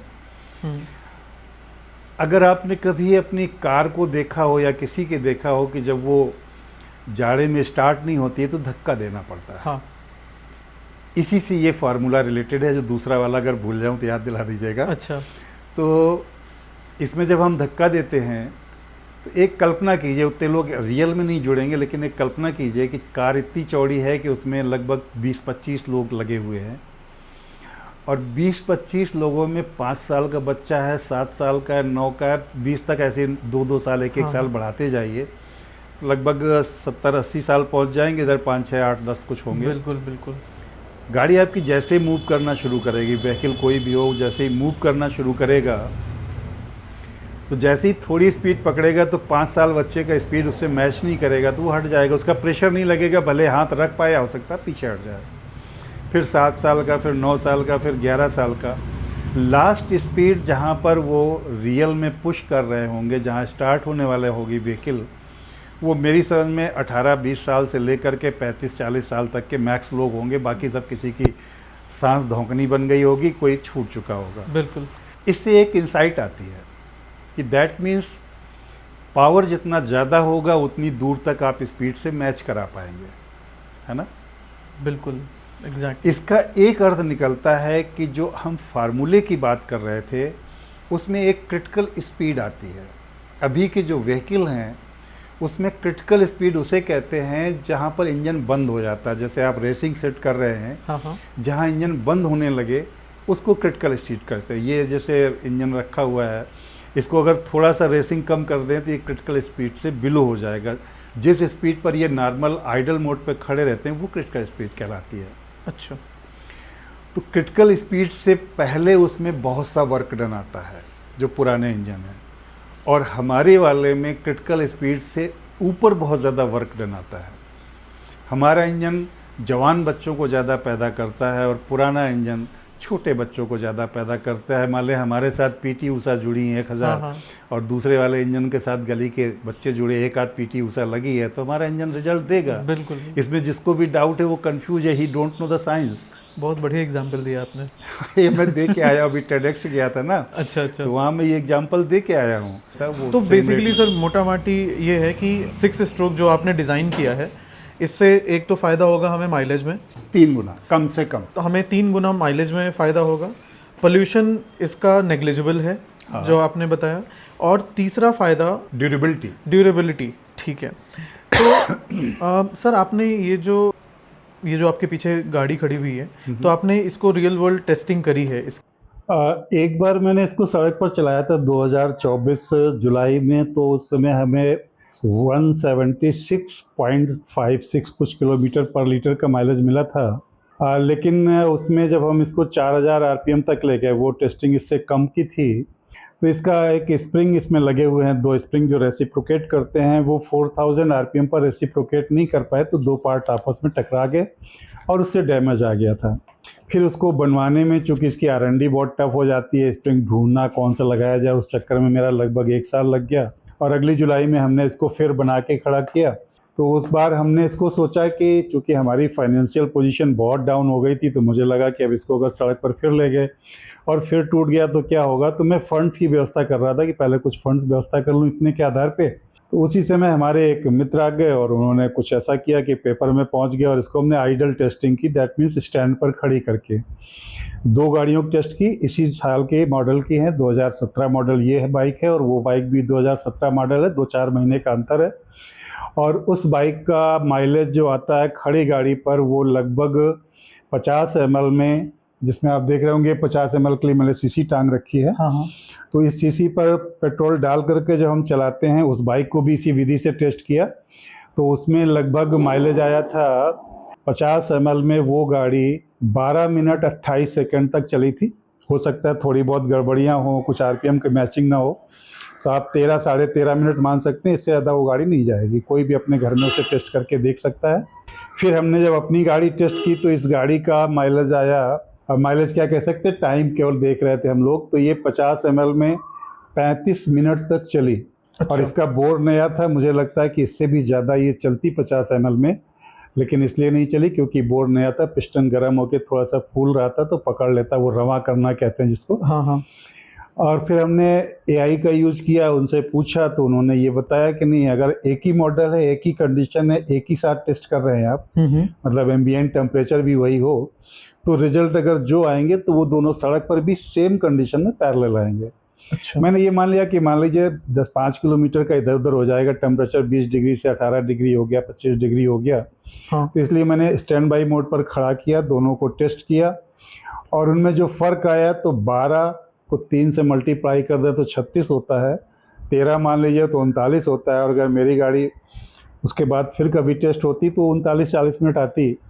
लेकिन बहुत ज़्यादा टेस्ट इसलिए नहीं किया कि कोई आता है तो फिर दिखाने के लिए चाहिए, नहीं तो हम दिखाएंगे क्या, अभी इतनी बात कहने के लिए तो मेरे पास होनी चाहिए। तो कोई आया तो उसको चला के दिखा दिया, जितनी देर उसने बियर किया, तो 35 मिनट कोई बियर नहीं करता है।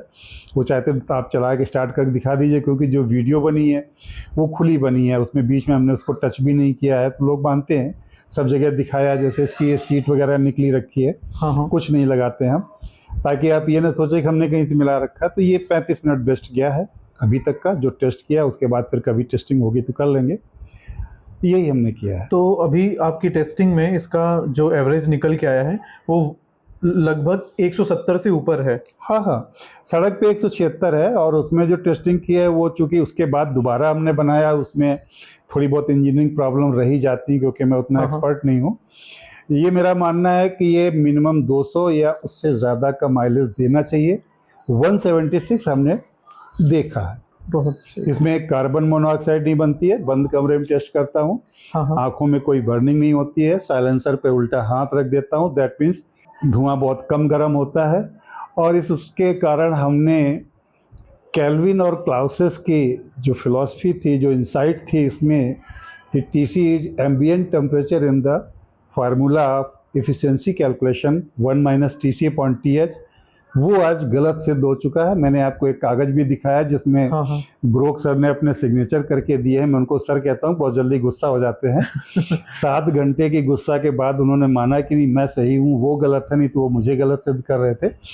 और फिर उन्होंने कहा कि नहीं यू आर राइट, और उन्होंने ये लिख करके दिया कि नहीं केल्विन और क्लासेस की जो इंसाइट थी इस फार्मूले में या कार्नाट थ्योरम के बारे में वो गलत थे, मैं सही हूँ। क्योंकि जो TC है वो ना तो टेम्परेचर ऑफ एम्बिएंट है, ना साइलेंसर का टेम्परेचर है, वो इसमें जो एग्जॉस्ट पोर्ट खुलता है और उससे गैस निकलने वाली जो पहली गैस होती है उसका टेम्परेचर TC है। और उसको डाल के अगर आप करेंगे तो सब यही कुछ आएगा, रिजल्ट कोई भी कैलकुलेट कर ले। इसका टेम्परेचर एग्जॉस्ट पोर्ट पे जनरली 550-600 डिग्री होता है और मेरी गाड़ी में 150-200 होता है। इसके लिए मैं थर्मामीटर लाया, चेक किया, 40 डिग्री साइलेंसर, 42 डिग्री मैक्स देखा मैंने अभी तक, हो सकता है और कुछ ज़्यादा आ जाए। और इसका हेड का टेम्परेचर 70 डिग्री से ऊपर अभी तक मैंने नहीं नापा, 4-4 घंटे चलाई है। जो कि जो अभी ट्रेडिशनल बाइक्स 200 के आसपास रहता है। हाथ अगर उल्टा रख देंगे तो उतनी खाल गायब हो जाएगी, रख देंगे टच होने में गायब हो जाती है। यहाँ तो आप रखे रहिए, इसके साइलेंसर के सामने नाक करके मैं लेट जाता हूँ और गाड़ी चलती रहती, कुछ नहीं होता है, महक तक नहीं आती है, ना धुएं की ना उसकी। सर जैसे मोदी गवर्नमेंट है और हमारी जैसे पहले की सरकारें जैसी रहीं उस पर कोई कमेंट नहीं है, लेकिन अभी की जो गवर्नमेंट है वो क्लेम करते हैं कि they promote innovation, they promote make in India, and they अभी रिसेंटली वो कह रहे हैं ना कि बाहर से भी जो टैलेंट है वो भारत में आ जाओ, भारत में बनाओ, ये सब करो। तो आपके पास अभी तक कोई गवर्नमेंट की तरफ से आया हो कि भाई बहुत अच्छी चीज़ है? एक बार इलाहाबाद से एक SDM साहब आए थे, उन्होंने चलवा के देखा, स्टार्ट करके खुद देखा कि कितनी ईजी स्टार्ट होती है, आप इसे हाथ से स्टार्ट कर सकते हैं। ये कब की बात है सर? यही जुलाई अगस्त के बीच की। अच्छा। लेकिन अभी तक तो कुछ हुआ नहीं। हाँ। और इससे पहले मैं इसके बनाने के प्रोसेस में BHU गया, वहाँ का आपको कागज़ दिखाया, वहाँ से भी कुछ नहीं हुआ। हाँ। 6 महीने में दौड़ा, उन्होंने एक कंपनी बनवा दी, उसमें अनावश्यक मेरे ऊपर पेनाल्टी आ गई क्योंकि मैं उसका फॉलोअप नहीं कर पाया। हाँ। और मुंबई IIT ने एक कोहार्ट या कोई उनकी योजना थी 2022-23 की है शायद, या कभी की है, तो उसमें मैंने अपना भेजा, तो उनका सहयोग इतना रहा कि सारे स्टेप जब मैंने पार कर लिए तो कहने लगे आप फाइनल के लिए आ जाइए, और ये फाइनल का डिसीजन हम इस आधार पर लेंगे कि सबसे ज़्यादा वोट किसको मिलते हैं। तो मैंने मना कर दिया, मैंने कहा मैं राजनेता थोड़ा हूँ कि वोट डालेंगे मुझे लोग। तो ये गवर्नमेंट की तरफ से मान लें या जिधर से भी सहयोग मान लें, मैं ये मानता हूँ कि प्रधानमंत्री तो कोई योजना लॉन्च करते हैं, अब उसका फॉलोअप नीचे वाले कैसे करते हैं कैसे नहीं करते हैं ये उनकी जिम्मेदारी नहीं हो रहा होगा तो प्रधानमंत्री जी कैसे पता चलेगा, है ना। तो ये तो दूसरी समस्या हो गई। उनके मन में योजनाएं हैं, कोई प्रयास है, जैसे आप जाइए, मुझे एक बार भेजा गया कि MSME के हेड ऑफिस चले जाइए जहाँ डायरेक्टर राय साहब बैठते हैं, मैं उनसे मिलने गया। ये बनारस से मुझे भेजा गया था, 20,000 रुपये मैंने खर्च किए, उनका रिकमेंडेशन था। अच्छा। वहाँ गया, उन्होंने 5 मिनट दिए मुझे, कल गए इलाहाबाद में MSME का है, उनसे मिल लीजिए, मैं बात कर लूँगा। इलाहाबाद गया तो वो कहने लगे आप बैंक चले जाइए। बैंक गया तो कहने लगे आपकी सेलिंग कितनी हो रही है, सेल्स कितनी है, सेल्स कितनी है। हाँ। तो मुझे तो सीट फंडिंग चाहिए, तो वहाँ सेल पूछ रहे थे। तो फिर मैं लौट आया और दौड़ दौड़ के इतना थक गया कि अब तो कोई गवर्नमेंट का नाम लेता तो मैं हाथ जोड़ देता, भाई मुझे नहीं चाहिए, मैं अपने आप जो कर पाऊँगा कर लूँगा, जब फाइनल कर लूँगा तो प्रधानमंत्री तक खबर पहुँच जाएगी तो खुद ही मान जाएंगे।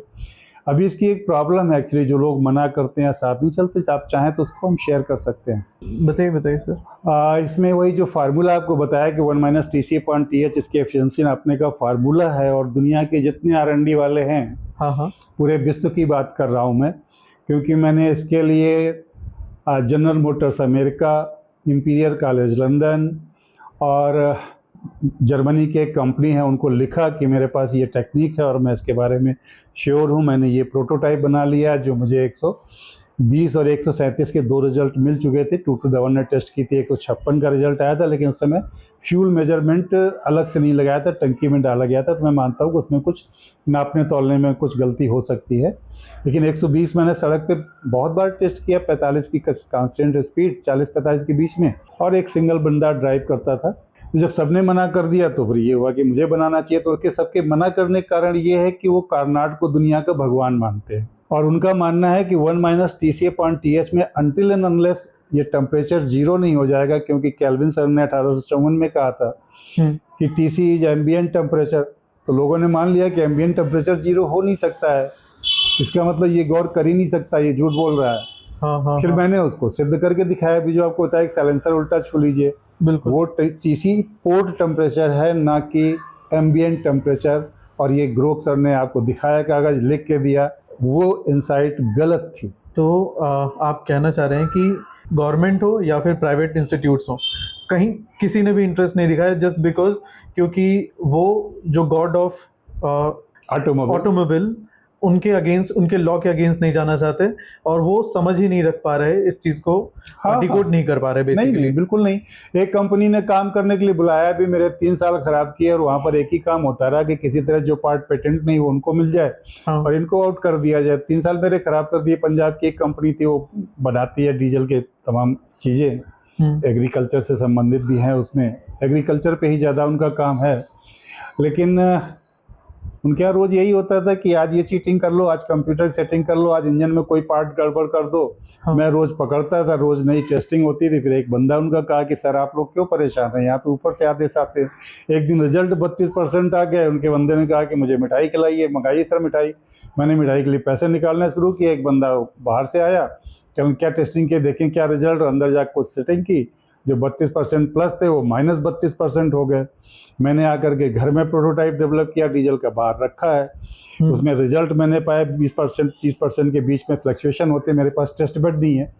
मैंने उनसे कहा मैं अपना लेके आता हूँ, आपके यहाँ रिजल्ट आ जाएंगे, मैं गारंटी करता हूँ, आप मंगवाइए मेरा सारा सामान, कहने ले आइए जा करके। मैं जा रहा था तो मैंने एक शर्त रख दी लाने के लिए आ रहा था कि टेस्ट मैं अपने तरीके से करूँगा, अल्टरनेटर लगा के आपकी टेस्ट बेड पर नहीं टेस्ट कराऊंगा, क्योंकि वहाँ बेवकूफ़ बनाएंगे मुझे। अच्छा है ना। तो वो भाग गया, उन्होंने टेस्ट ही नहीं किया। तो मैंने तो प्रयास बहुत किए। और गवर्नमेंट का मामला ये है कि जैसे गवर्नमेंट पे इतनी IITs है, इनमें सब में गया मैं, और CSIR को एक बार लिखा था। मुझे जिसने जो कुछ बताया, खड़गपुर शायद IIT को एक बार लिखा, दिल्ली IIT में जाकर अलमदास से मिला, अगर पहले नहीं आपको बताया हो, कानपुर IIT में गया। सबके उत्तर ही कैसे लेथार्जी भरे होते थे कि मैं क्या कर सकता हूँ। ये IITians का उत्तर नहीं होना चाहिए। और उसमें आपको शायद बताया हो कि मुझे यहाँ से एक प्रमोटर मिल गए थे, उनको IIT ने लिख के दे दिया कि it is not possible, it will be less than the original result that are coming. तो वो कहने लगे IITian कह रहा तो गौर कैसे सही हो सकता है। वो भी बेचारे विड्रा कर ले, इतने अच्छे आदमी थे, मुझे मिल गए थे। जैसे सर अभी एक प्राइवेट प्लेयर के जगह अगर हम नाम, मतलब अगर हम प्राइवेट इंस्टीट्यूट्स की बात करते हैं, तो एक एंटरप्रेन्योर हैं और बहुत सक्सेसफुल हैं, आनंद महिंद्रा जी। उनके लिए बोला जाता है कि वो बहुत ही ज़्यादा प्रमोट करते हैं इनोवेशन को, और जो भी ऐसे इनोवेट करते हैं चीज़ों को। तो आपने उनसे कांटेक्ट करने की कोशिश नहीं करी? सर मैंने कोशिश की थी, जिस बंदे से किया था उसका नाम लेना शायद उचित नहीं रहेगा, लेकिन वो दूरदर्शन पे बड़े पद पर हैं जी इस समय। और उन्होंने कहा था कि मैं उनको मैसेज भेज दूंगा आज ही रात में। उनके पास मैसेज गया कि नहीं, उनके पास आनंद महिंद्रा का डायरेक्ट लिंक होगा। अच्छा, उनको मैसेज भेजा गया कि नहीं भेजा गया, उन्होंने मुझे लिख के दिया कि मैंने भेज दिया है। और आप अगर आ गए हैं मीडिया देख करके तो उनके पास भी खबर होगी। इससे पहले 2011 में उनका बंदा एक आया था, चंदेल लड़का था, जो टेस्ट करके गया था। और उस समय मेरी बाइक ने उसको सड़क टेस्टिंग पर ऑन रोड टेस्टिंग की थी, 50 की स्पीड में टेस्ट किया था उसने। 137 का माइलेज आया था, जबकि 10-15 ml पेट्रोल बच गया था। कहने लगा हम लोग टेस्टिंग में 10-5 मिलीमीटर का कंसिडर नहीं करते हैं, तब भी 137 का था। ज़्यादातर लोग वो भी रोज़ पेन कागज़ लेके आ जाता था, मेरे पास के डिज़ाइन बताइए। उस समय मेरी डिज़ाइन जो अगली थी वो पेटेंट नहीं थी, तो मैं वो बताने से मना कर देता था। लेकिन कोई रिस्पांस इस तरह का आया हो मुझे नहीं लगता। जैसे पिछली बार जब मैं उनके यहाँ गया था तो दुबे सर थे एक वहाँ पे, उनके माध्यम से ही मैं रिएक्ट कराता था। अब वो रिटायर हो गए हैं, उनको मैंने फ़ोन भी किया, ईमेल भी किया, मैसेज भी दिया, उन्होंने कोई उत्तर नहीं दिया। पहले बहुत जल्दी रिएक्ट करते थे, तो हो सकता है कोई अपना उनकी सोच रही हो, लेकिन अभी तक तो कोई रिस्पांस नहीं आया। और अब मैं प्राइवेट प्लेयर्स के साथ जल्दी से जाना भी नहीं चाहता हूँ, मैं अपना बना लूँगा, सिद्ध कर लूँगा, देखूँगा क्या होता है। उनका मन करेगा तो आएंगे, नहीं मन करेगा नहीं आएंगे। मैंने बच्चे को पैदा कर दिया, उसे समाज पालना चाहता है, नहीं पालना चाहता है, उसकी माँ जो कर सकती है वो करेगी। That is my brain child, I will try to develop it. इसको जवान बनाऊँ, कुछ करूँ, नहीं होगा नहीं होगा, मैंने अपना फ़र्ज किया। सर जैसे आपने पहले जब टेस्टिंग करी थी, चाहे प्राइवेट जो लैब टेस्टिंग आपने करी, या फिर जो आपने अभी बताया कि उन्होंने चंदेल जो थे उन्होंने 130-37 की टेस्टिंग में रिजल्ट्स आए थे उनके, तो सर तब में और अभी, जैसे अभी आप बोल रहे हो कि 176 आ रहा है या फिर उसको 200 के पार भी जा सकता है, तो क्या डिफरेंस आया कि सर ये जो डिफरेंस है माइलेज में, ये कैसे क्रिएट हो रहा है? एक्चुअली जो पहले के हमने प्रोटोटाइप बनाया था उसमें डिज़ाइन का एक पार्ट नहीं लगा था, ये प्लेट लगी हुई है, ये बाहर जो प्रोटोटाइप खड़ा, अगर आप फोटो खींचेंगे हाँ तो उसमें ये पार्ट नहीं है। अच्छा। इस पार्ट के बाद इसको आना 200 से ऊपर चाहिए, अभी कहना ठीक नहीं रहेगा हाँ। कितना आएगा, क्योंकि मैंने टेस्ट नहीं किया है। हाँ। 176 में इसलिए कह देता हूँ वो मेरा टेस्टेड है, अभी इसमें बहुत सी कमियां बाकी हैं। दोबारा बनाऊंगा उससे बेहतर बनेगा। अभी एक क्रूड इंजीनियरिंग से बना है, सड़क छाप जो सब रोड साइड इंजीनियरिंग कहते हैं। हाँ। जब फाइन फिनिश में बनेगा तो मुझे लगता है इससे बहुत अच्छा। ये तो अच्छा हुआ कि इलाहाबाद में एक धर्मा इंजीनियरिंग है, ओके। उनके यहाँ बनते तो प्रिंटर को ठीक करते हैं, जो प्रिंटिंग प्रेस के होते हैं पार्ट्स, उनको ठीक करने के लिए करते हैं, लेकिन वो मेरी गाड़ी में बहुत मेहनत करते थे और पैसे हैं नहीं हैं वो सब चलता रहता था, दिए नहीं दिए, तो उस कारण ये संभव हो पाया। तो अब फाइन फिनिश में बनने पर मुझे लगता है कि 200 पार जाएगा। अगर कोई कंपनी बनाएगी तो ये मुझे उम्मीद है, लेकिन that is not my claim that it will be more than 250 kilometre per litre. It may be because I have not tested it, but where 176 is concern I am 100% sure. मतलब this will be revolutionary because ये पूरा ecosystem ही बदल देगा जो जैसे automobile चल रही है। सर जैसे आपने 6 स्ट्रोक इंजन की हम बात कर रहे थे, तो ऑलरेडी एक 2012 के आसपास भी किसी ने पेटेंट फाइल किया था 6 स्ट्रोक इंजन, और उनका मुझे नाम याद नहीं है, लेकिन अभी 2023 में पोर्श ने भी फाइल किया है 6 स्ट्रोक इंजन के नाम। एक्चुअली जो 6 स्ट्रोक इंजन पेटेंट हुआ है वो नाम का 6 स्ट्रोक इंजन है, अदरवाइज वो 4+2 स्ट्रोक है। अच्छा। उसके 4 स्ट्रोक वही हैं जो पहले यूज होते थे। एनर्जी से एफिशिएंसी उतनी ही विड्रॉ होगी जितनी पहले विड्रॉ होती थी, ड्रा करते थे हम। हाँ। केवल उन्होंने इतना किया है कि एग्जॉस्ट स्ट्रोक पे थोड़ी सी हवा डाल दी जिससे धुआं सारा बाहर निकल जाए, जिससे ऑक्सीजन की मात्रा बढ़ जाए, और उसके बाद टीडीसी के बाद उन्होंने एक स्ट्रोक जोड़ दिया, उसमें वो पानी डालते हैं और पानी के कारण वो उसमें जो भाप बनती है उससे थोड़ी सी एफिशिएंसी बढ़ जाती है।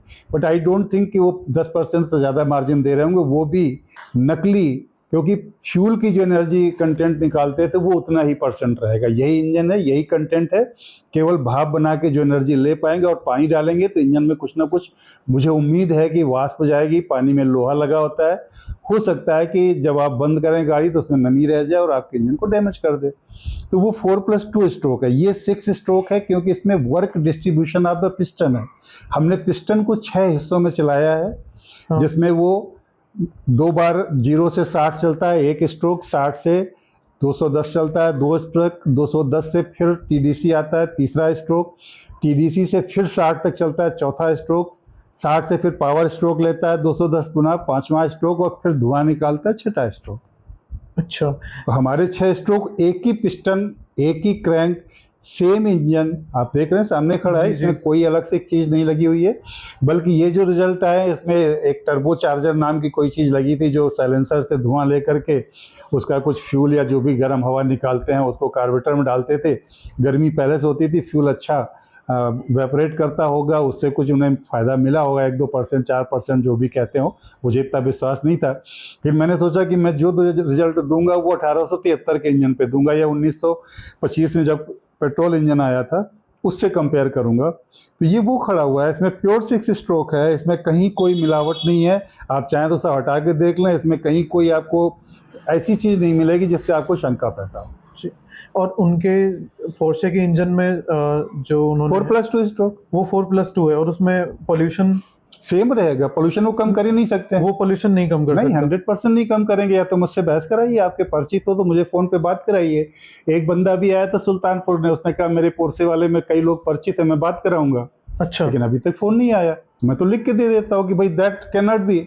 जब फ्यूल उतना ही बर्न हो रहा है, केवल एफिशिएंसी आप वाटर के सप्लाई से बढ़ा रहे हैं, गर्म पानी को भाप में बदल के, तो एफिशिएंसी बढ़ सकती है लेकिन धुआं कम नहीं होगा। क्योंकि प्रोसेस तो सेम है, सेम है, प्रोसेस सेम है, तो फ्यूल धुआं- उतने जल रहा है। फ्यूल उतना ही चल रहा है। सर जैसे अभी हम लोगों के पिछले कुछ सालों से बीएस भारत स्टेज नॉर्म्स बढ़ते जा रहे हैं, 3rd 4th, इस समय 6 चल रहा है।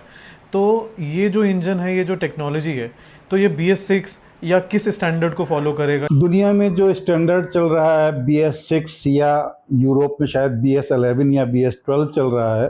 हाँ हाँ, ये मान लीजिए कि मैं BS22 हो सकता है 30 की बात कर रहा हूँ, वो BS12 अगर खोज रहे हैं या कर लिया है, तो अभी बहुत पीछे खड़े हैं। मीलों का अंतर है हमारे उनके बीच में। ये जब दुनिया पा जाएगी तो हो सकता है ये BS40 बन जाए, तो उसको करने कोई मतलब मैं यहाँ नहीं। पर बस एक चीज़ ऐड कर देता हूँ। BS भारत स्टेज वो चीज़ है कि जितना कम पोल्यूशन होता जाएगा, पोल्यूटेंट्स को जितना कम करेंगे, उतना हम BS स्टैंडर्ड्स में नंबर ऊपर बढ़ता जाते जाएगा। नंबर 6 का मतलब है पहले BS के विदाउट 5 के चलते थे, कंपेयर। या 5 4 था, हाँ इसका मतलब पोल्यूशन ज्यादा था। हाँ, अब BS6 लागू करने के लिए कह रहे हैं। ये इस इंजन के सामने बस यही मान लीजिए कि सूरज के सामने दिया जला रहे हैं आप। क्योंकि जैसा कि आपने बताया भी है कि इससे पोल्यूशन का, स्पेशली कार्बन मोनोऑक्साइड, तो ना के बराबर निकलती है, जो कि सबसे ज़्यादा हार्मफुल गैसेस में सर से। जी, सबसे अच्छी तो वो चीज है कि चीज जले ही नहीं तो आएगा कहाँ से पोल्यूशन? वही। पोल्यूशन जल रहा है, उसमें एक आप छन्नी लगा रहे हैं, एक लोटा लगा रहे हैं कि इससे रुक जाए पोल्यूशन, इसमें भर के हम फेंक देंगे, तो पोल्यूशन तो जनरेट उतनी हो रहा है ना। जी, टर्बो चार्जर लगता है, कहीं कोई उसमें फिल्टर लगा देते हैं, फिल्टर चेंज कराने जाते हैं, कार वाला चेंज कराता है तो हमें लगता है 10-20 हज़ार का तो फिल्टर आता है जिसको साफ कराना पड़ता है। ये तो देगा ही नहीं धुआं। इसके साइलेंसर के सामने आप चाहें तो लेट जाइए नाक करके, अगर महक जाएगा मैं अपने आप की हार मान लूंगा। मैंने लिटा के दिखाया है। तमाम लोग कवर करने आए, बिहार से बंदा कवर करने आया, इधर सुल्तानपुर से आया। मैंने कहा कर लिया, इसको एक हाथ से स्टार्ट कीजिए, किक को ऐसे हाथ से दबाइए, गाड़ी स्टार्ट। एक कारपोरेट हाउस के मालिक हैं, उन्होंने मेरी गाड़ी सड़क पर चला के देखी थी, उन्होंने कंप्लेन नहीं की कि पावर कम है। गाड़ी में 3 लोग बैठते थे, 70 की स्पीड से चलाते थे। He was layer. वो झूठ बोल रहे थे कि 95 का आ रहा है। उनके ऊपर कोई प्रेशर होंगे, वर्किंग पर्सन है, कोई मजबूरियां होंगी, मैं नहीं जानता हूँ। लेकिन AVL की मेन संस्था को मेरे 4 लाख रुपए उस समय खर्च कराए थे, वो ब्याज से तो वापस तो करना चाहिए। इतनी तो अंतर्राष्ट्रीय व्यवस्था की मिनिमम जिम्मेदारी होती है। ना दे तो मेरी तरफ से गिफ्ट है जी, क्योंकि मेरे पास अभी 20 लाख का कर्जा है। ये सब कर्जे उन्हीं के कारण है। पेटेंट भरने वाला 1 लाख ले लेता है मुझसे, AVL वाले ने 4 लाख ले लिए। जहाँ गया सबने पैसे तो लिए, किया किसी ने कुछ नहीं।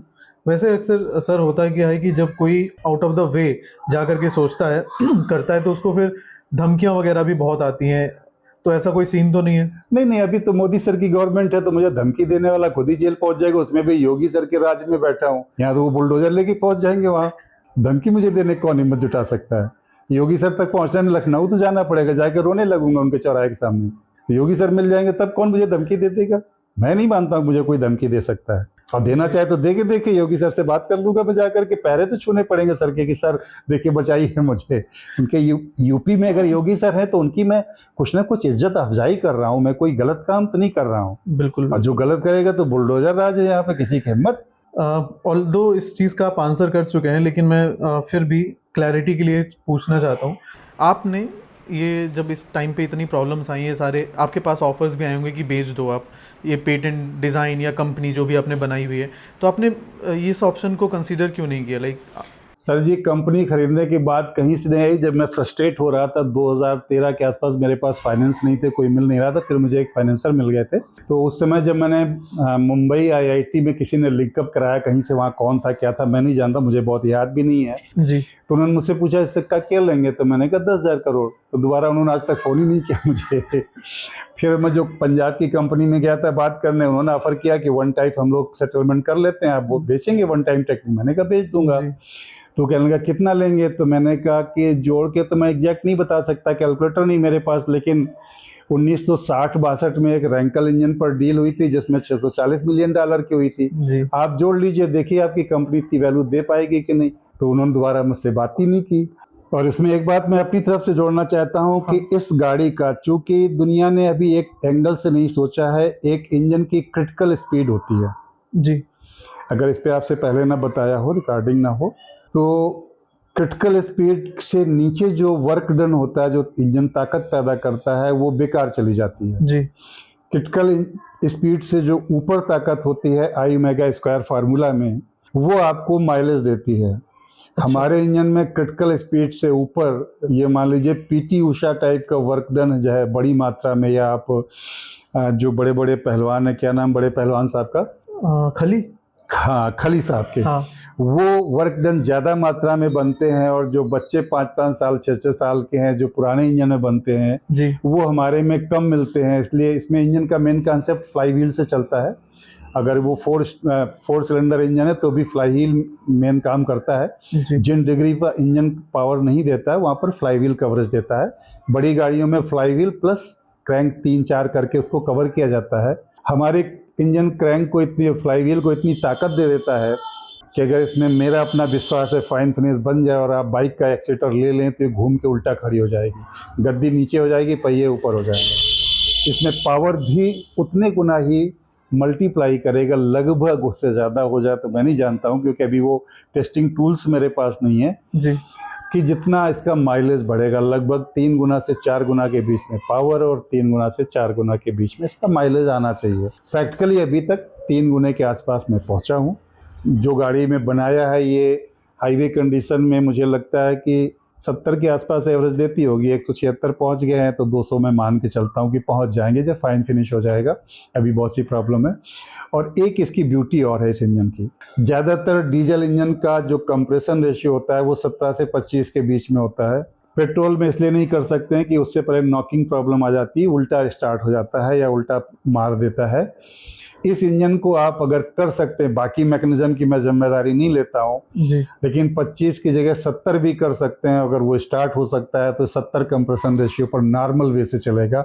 और जब इसका 25 कंप्रेशन रेशियो कर दिया गया बाकी, क्योंकि इसमें नॉकिंग नहीं हो सकती है, तो इस इंजन के जो रिजल्ट होंगे आई थिंक बहुत कुछ होने जा रहा है।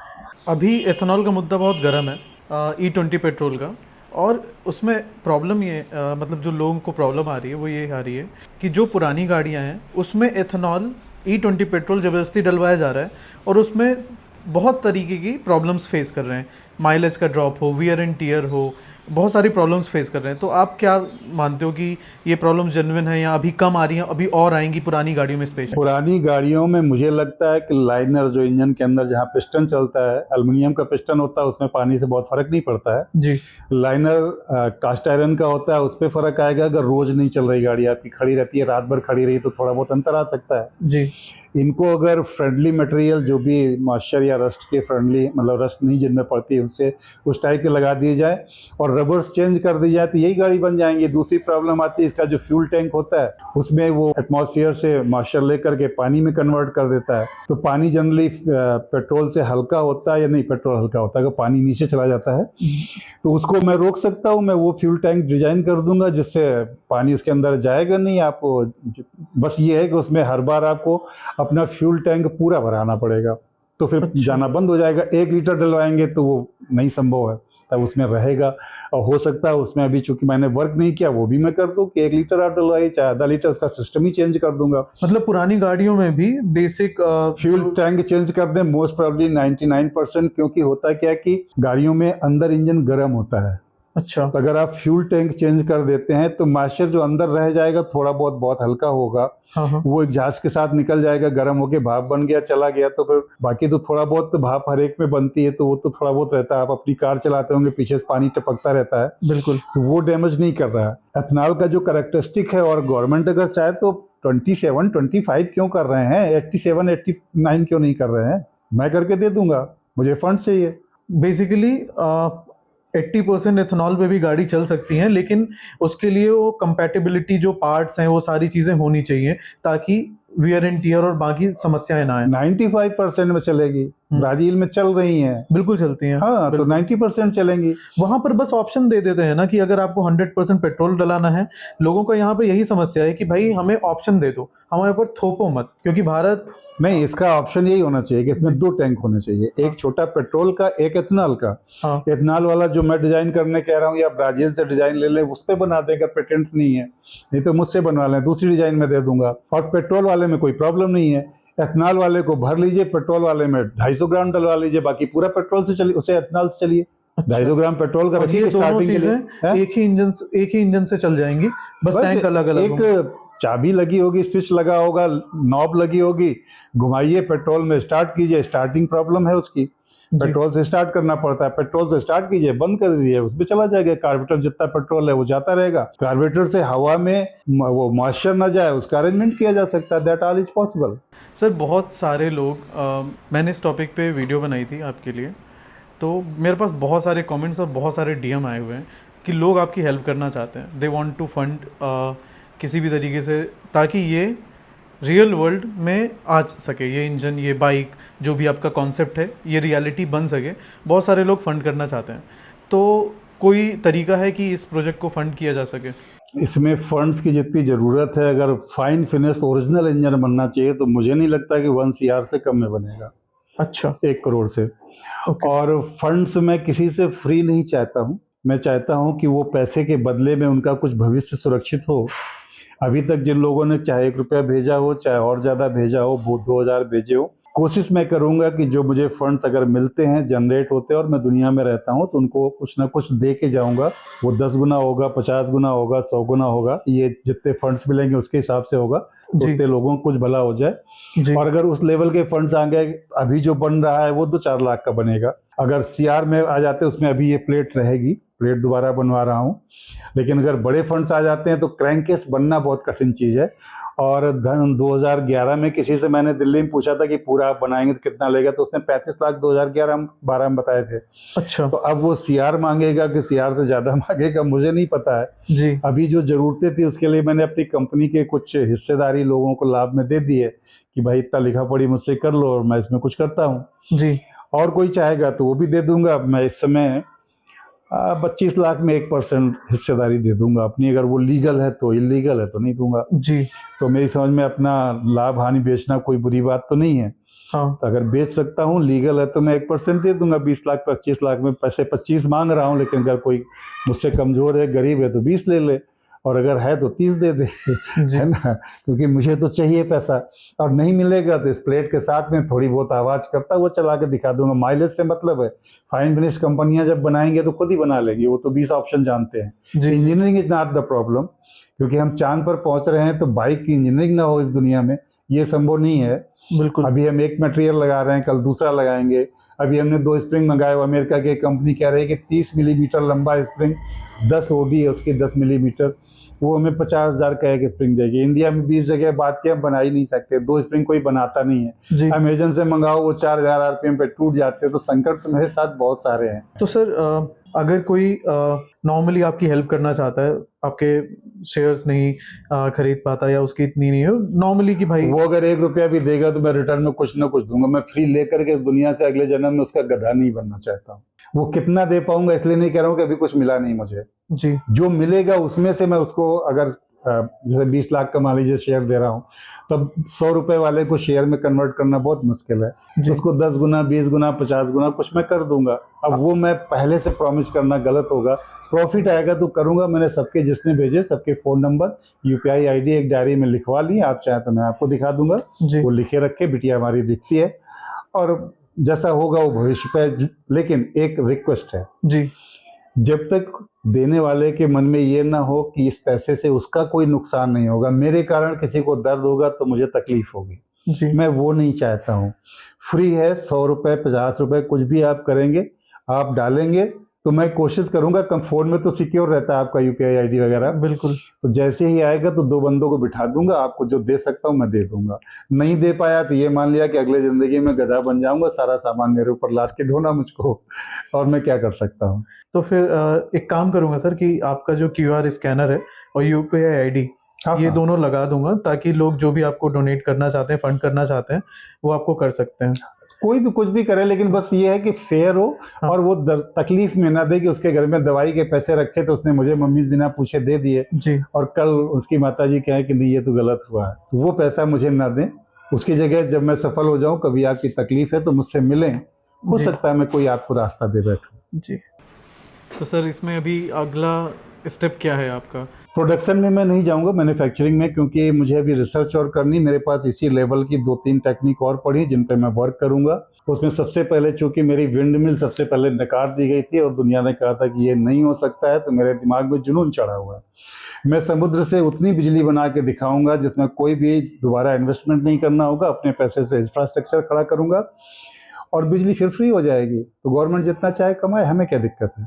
गवर्नमेंट सस्ती करे बिजली ना करे वो मैं कर नहीं सकता हूँ, और गवर्नमेंट ने सस्ती नहीं की तो मैं फिर कोई ऐसी टेक्निक में जुटा हूँ जिसमें हर आदमी अपने घर की बिजली खुद बनाए। सोलर तो है ही एक ऑप्शन, जी नहीं, और सोलर में अगर सब्सिडी की बात आएगी, गवर्नमेंट दे ही रही, नहीं तो मैं भी उस गंगा में हाथ धुलूंगा। जी। तो ये प्रोटोटाइप आप जो दोबारा दूसरा बनवा रहे हैं प्रोटोटाइप, ये अराउंड कब तक आ जाएगा? अभी प्रोसेस स्लो है क्योंकि पैसे कम मेरे पास हैं। अच्छा। और पैसे के साथ साथ ये फाइन फिनिश के लोग मेरे पास नहीं। मेरे प्रोटोटाइप जो बनाते हैं, मान लीजिए मैं कहीं गया तो जो खिलौने बनाते हैं, डाई बनाते हैं, उनका कितना परफेक्शन आएगा।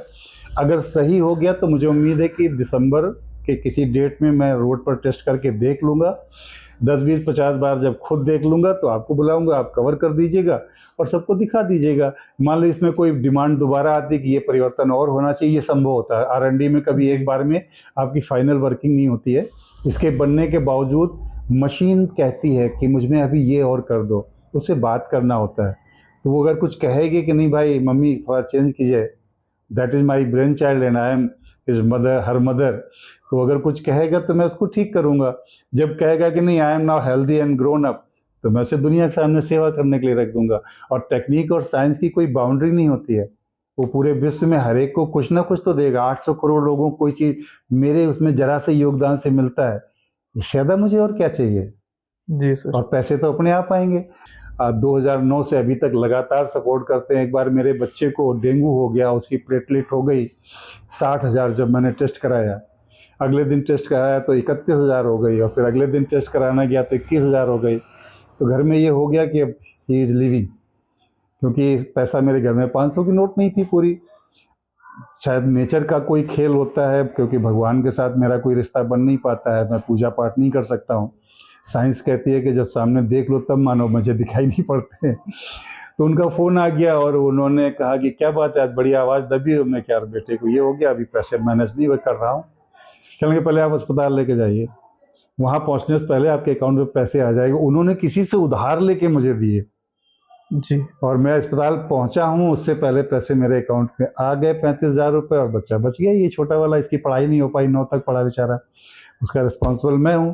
पूरा देश रिस्पॉन्सिबल हुआ। फ्री एजुकेशन देश में क्यों नहीं है, ये यहाँ के जो पेरेंट्स हैं, जो हमारे माता पिता हैं सरकार में, उनको ये सब करना चाहिए। तो बच्चे हमारे नहीं पढ़ पाए, उनकी अभी लड़कियाँ बड़ी हो रही, शादी के लिए कोई फंड्स नहीं मेरे पास। लेकिन दुनिया में कदमों के निशान भी बच जाएं तो ये कम तो नहीं किसी भी दर्द से जो हमें बाकी मिलता है। उसके लिए हम तैयार रहते, हमारा पूरा परिवार तैयार था। सब कहते थे कि बहुत ज़्यादा क्या होगा, या तो चाय की टपोरी खोलेंगे, टपरी नहीं, टपोरी तो दूसरा हो जाता है। और नहीं तो छोरा कहता था, अभी कितने साल का, 18-19 साल का है, कहता मैं जोमेटो ज्वाइन कर लूँगा। मैंने सोचा मैं कहीं मैकेनिकल वर्क करने लगूंगा, जहाँ धर्मा इंजीनियरिंग में काम करता हूँ। यहाँ पे एक गणेश खरादियाँ हैं, उन्होंने बहुत मदद की। 10 साल से उन्होंने मुझसे पैसे नहीं लिए होंगे, जो दे दिया रख लिया, नहीं दिया कोई बात नहीं, कहूँगा ठीक है आप अपना काम कीजिए। तो इनके यहाँ काम करने लगूंगा, मुझे इनके यहाँ मिल जाएगा करने को, तो कुछ ना कुछ देंगे। 500 रुपये पर डे मेरे लिए जी है, 10-15 हज़ार जोमेटो में जी, 30,000 हो गया। शादियाँ नहीं होंगी, सब बोले बच्चे के पापा शादी की चिंता मत कीजिए, हम सब लोग कुछ देख लेंगे, पहले आप अपना पूरा कीजिए सपना। वाइफ बोली कोई दिक्कत नहीं। गहने उनके बेच दिए, घर बेच दिया, प्रॉपर्टी बेच दी, किसी ने चू नहीं की मुझसे। सब एक सुर में गाते थे कि नहीं करके दिखाइए आप। तो दुनिया में बहुत कुछ दिया मुझे। इधर मकान मालिक का 15-16 महीने का उधार मेरे ऊपर, कभी 2 साल हो गए, उन्होंने बेचारों ने बहुत बर्दाश्त किया। फिर लास्ट में झुंझलाने लगे तो अपशब्द भी बोले मुझे, लेकिन अब ठीक है। लेकिन तब भी दुनिया से वो बेहतर थे। 1 साल मकान मालिक आपको बर्दाश्त कर ले, ये संभव नहीं है। वो 2 साल तक बर्दाश्त करते रहे मुझे। और फिर तो जब ये प्रोटोटाइप चल के दिख गया, और इसमें यशवंत सर थे बढ़ास मीडिया के मालिक जी, वो बाय द वे यहाँ घूमने आए थे इलाहाबाद किसी मित्र से मिलने के लिए। मुझसे परिचित थे 2011-10 से 9 से। तो कहने लगे यार मिलने का मन है, तो हमने कहा जाता हूँ, आप बता दो। मैं उनसे मिलने गया, उन्होंने कहानी पूछी मुझसे, जो मैंने बताया उन्होंने अक्षरशः फेसबुक पे छाप दिया। ये आप सबका आना तक का जो भी घटनाएं घटी हैं, उसी पहली लिखावट का मजा है ये। अच्छा। ये तो मैं तो अभी सोच रहा था कि जब फाइन फिनिश बन जाए, क्योंकि 176 किलोमीटर की मेरे पास वीडियो नहीं थी। अच्छा। क्योंकि पहली टेस्टिंग में वीडियो आप नहीं बनाते, पहले खुद संतुष्ट होते हैं ना। हाँ हाँ। तो मुझे लगा कि नहीं यार, मैंने अभी जब इसको 10 बार वेरीफाई नहीं किया, कोई कमी रह गई हो, किसी कारण से रिजल्ट में कोई दिक्कत हो, तो मैं कैसे कह दूं। तो उन्होंने कहा कोई बात नहीं, नहीं होगा रिजल्ट तो दुनिया का कोई नुकसान थोड़ा करेंगे। मान लीजिए उन्होंने मुझे पैसे भी मदद की, तो कहने लगे मान लीजिए मैं कुछ पैसे दे दिए आपको, आपका नहीं रिजल्ट आया, तो मैं तो यही सोचूंगा कि हवन हो रहा था, मैंने अपनी आहुति डाल दी इसमें। तो फिर ऐसे बहुत से लोग चलते रहे मेरे साथ, और फिर ये रिजल्ट का सुन करके, क्योंकि एक लोगों ने मुझ पर विश्वास किया कि मैं झूठ नहीं बोल रहा हूँ, उसका शायद बड़ा कारण ये था क्योंकि अभी तक किसी R&D ने मुझे विरोध के रूप में बड़ी चीज़ नहीं लिखी। लिंक्डइन पर मैंने चैलेंज किया हर एक को कि किसी के पास कोई चैलेंज है तो मैं उसका उत्तर दूंगा, आप अपनी बात लिखिए कि यहाँ पे मैं गलत हो सकता हूँ। किसी कोई उत्तर नहीं आया। उस पर क्या नाम है, एक्स पर मैंने डाला, यूट्यूब पर लिखा कि भाई मैं किसी की भी बात का उत्तर देने को तैयार हूँ, बशर्ते आपका क्वेश्चन वाजिब हो। जिसने लिखा उसके उत्तर दिए, और मुझे नहीं लगता कि ये R&D वाला कोई खारिज कर पाए। सबने देखा होगा क्योंकि उसके आता है ना आपके एनालिटिक्स क्या है जी लिंक्डइन में। जी। तो ऑटो कंपनीज के बहुत से लोग देख रहे हैं, फिर उसको काट क्यों नहीं रहे हैं? क्योंकि अगर काटेंगे तो मेरे सामने उनकी अपनी इज्जत बढ़ जाएगी, तो इसलिए वो नहीं काटते हैं। और काटे मैं तो चाहता हूँ, देखिए साइंस जब तक सिद्ध ना हो जाए उसे नहीं माना जाना चाहिए, मैं मानता हूँ। कोई डिस्कशन करे, I am open to everyone ji.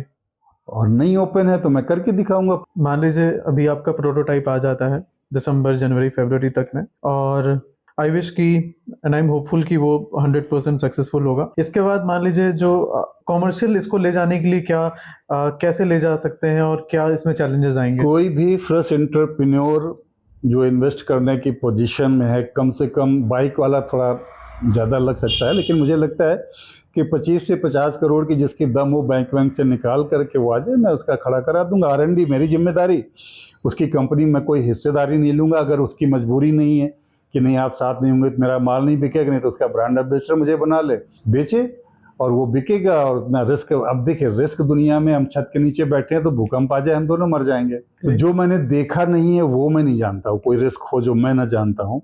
Otherwise इसके रिजल्ट में मेरे हिसाब से कोई रिस्क नहीं है जी।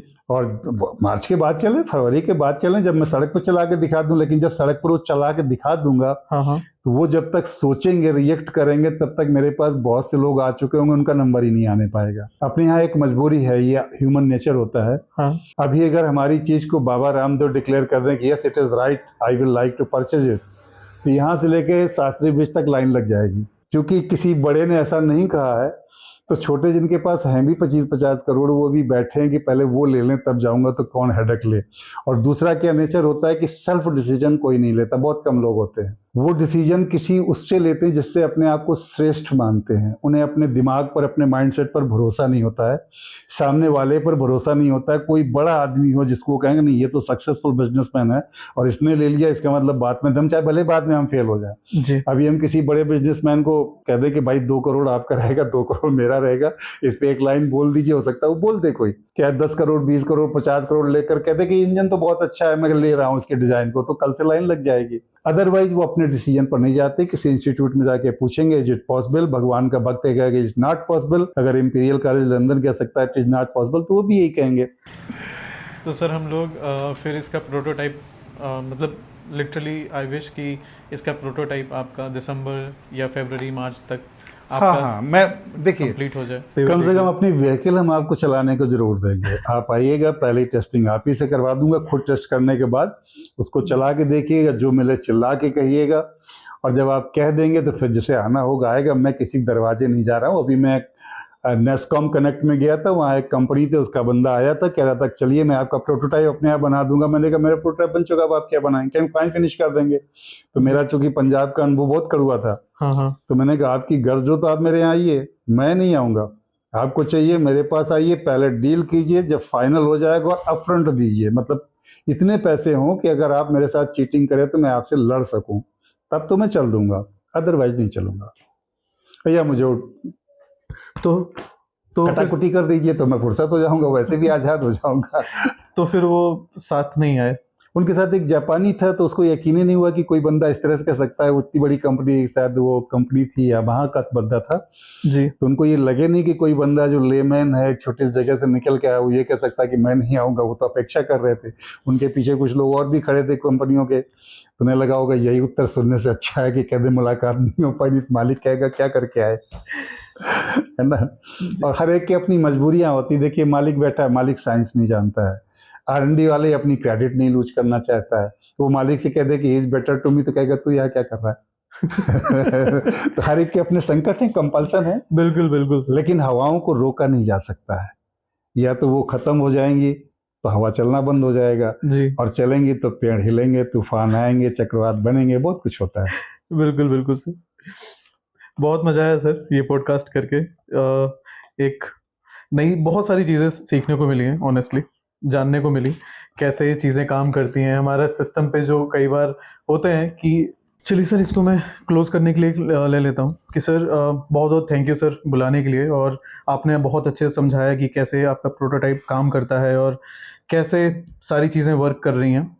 और आई एम वेरी होपफुल कि आपको फंड्स मिलें, प्रोटोटाइप मार्केट में आए, आप टेस्ट करें, फिर उसका कमर्शियल भी आए, और ये पूरी की पूरी इंडस्ट्री जेन्युइन तरीके से बदल जाए हमेशा के लिए। ये सब सिर केवल खड़ी हो जाएगी, इंडस्ट्री खड़ी होनी जा रही, क्योंकि ये जो प्रोटोटाइप बना है, इसकी टेक्निक पानी के जहाज में भी लगेगी। हवाई जहाज जो छोटे एम्बुलेंस चलती हैं, पानी के जो भी छोटे इंजन चलते हैं, बहुत सी जो आप जो प्राइवेट जेट हायर करते हैं सब इसी इंजन से चलते हैं। हाई स्पीड शायद पेट्रोल होता है, ये क्या होता है, और पानी के जहाज होते हैं, उसमें इतने बड़े बड़े इंजन लगते हैं कि एक बार में 1.25 करोड़ लीटर लेकर के चलते हैं। इस इंजन को लगा दीजिए, मुझे उम्मीद है कि 30 लाख लीटर से ज़्यादा लेकर नहीं जाएंगे। मतलब जो उनकी कैपेसिटी है उसमें एक बार जाएंगे, एक बार आएंगे, एक बार जाएंगे, एक बार 3 चक्कर लगा लेंगे, तो क्या बेहतर है।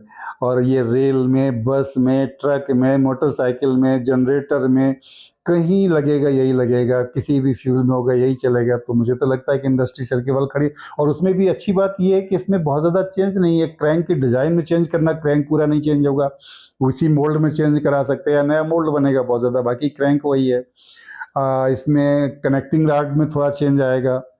उसमें एक बेयरिंग था जो इसमें मार्केट में मिलते नहीं, उसको फिर मैंने बनाया, नई डिज़ाइन है, वो भी नई चीज़ है। जी और चूँकि कनेक्टिंग रॉड के लिए स्पेस बहुत कम होता है, तो उसे बहुत बड़ी साइज नहीं कर सकते। और बेयरिंग जो इस फोर्स को 58 बार का, 58 बार का इसमें प्रेशर क्रिएट होता है 100 सीसी बाइक में। जी तो ट्रक वगैरह में तो बहुत ज़्यादा हो जाएगा। ये 4 HP है, कितने 10 HP का होता है। और जी तो वो बेयरिंग मुझे बनाना पड़ा, उसके लिए कई महीने लग गए। वो बेयरिंग आते नहीं थे, 4-4, 500 के बेयरिंग में मंगाता था बनारस से, और वो सब आधा घंटे, 1 घंटे हम बोल जाते थे। ये बेयरिंग 50 घंटे चल चुका जो मैंने बनाया है। जी तो दुनिया के लिए वो भी एक गिफ्ट है मेरी तरफ से। ठीक है सर, बहुत बहुत धन्यवाद टाइम देने के लिए सर, और समझाने के लिए सारी चीज़ें। और फिर जल्दी मिलेंगे जब आपका प्रोटोटाइप कंप्लीट हो जाएगा, और फिर उसको हाँ, टेस्ट हाँ। करते हैं। मैं चाहता हूँ कि मैसेज यही होना चाहिए कि अपनी ज़िंदगी में कुछ तो छोड़ के जाओ जो आपको जाने के बाद याद करे।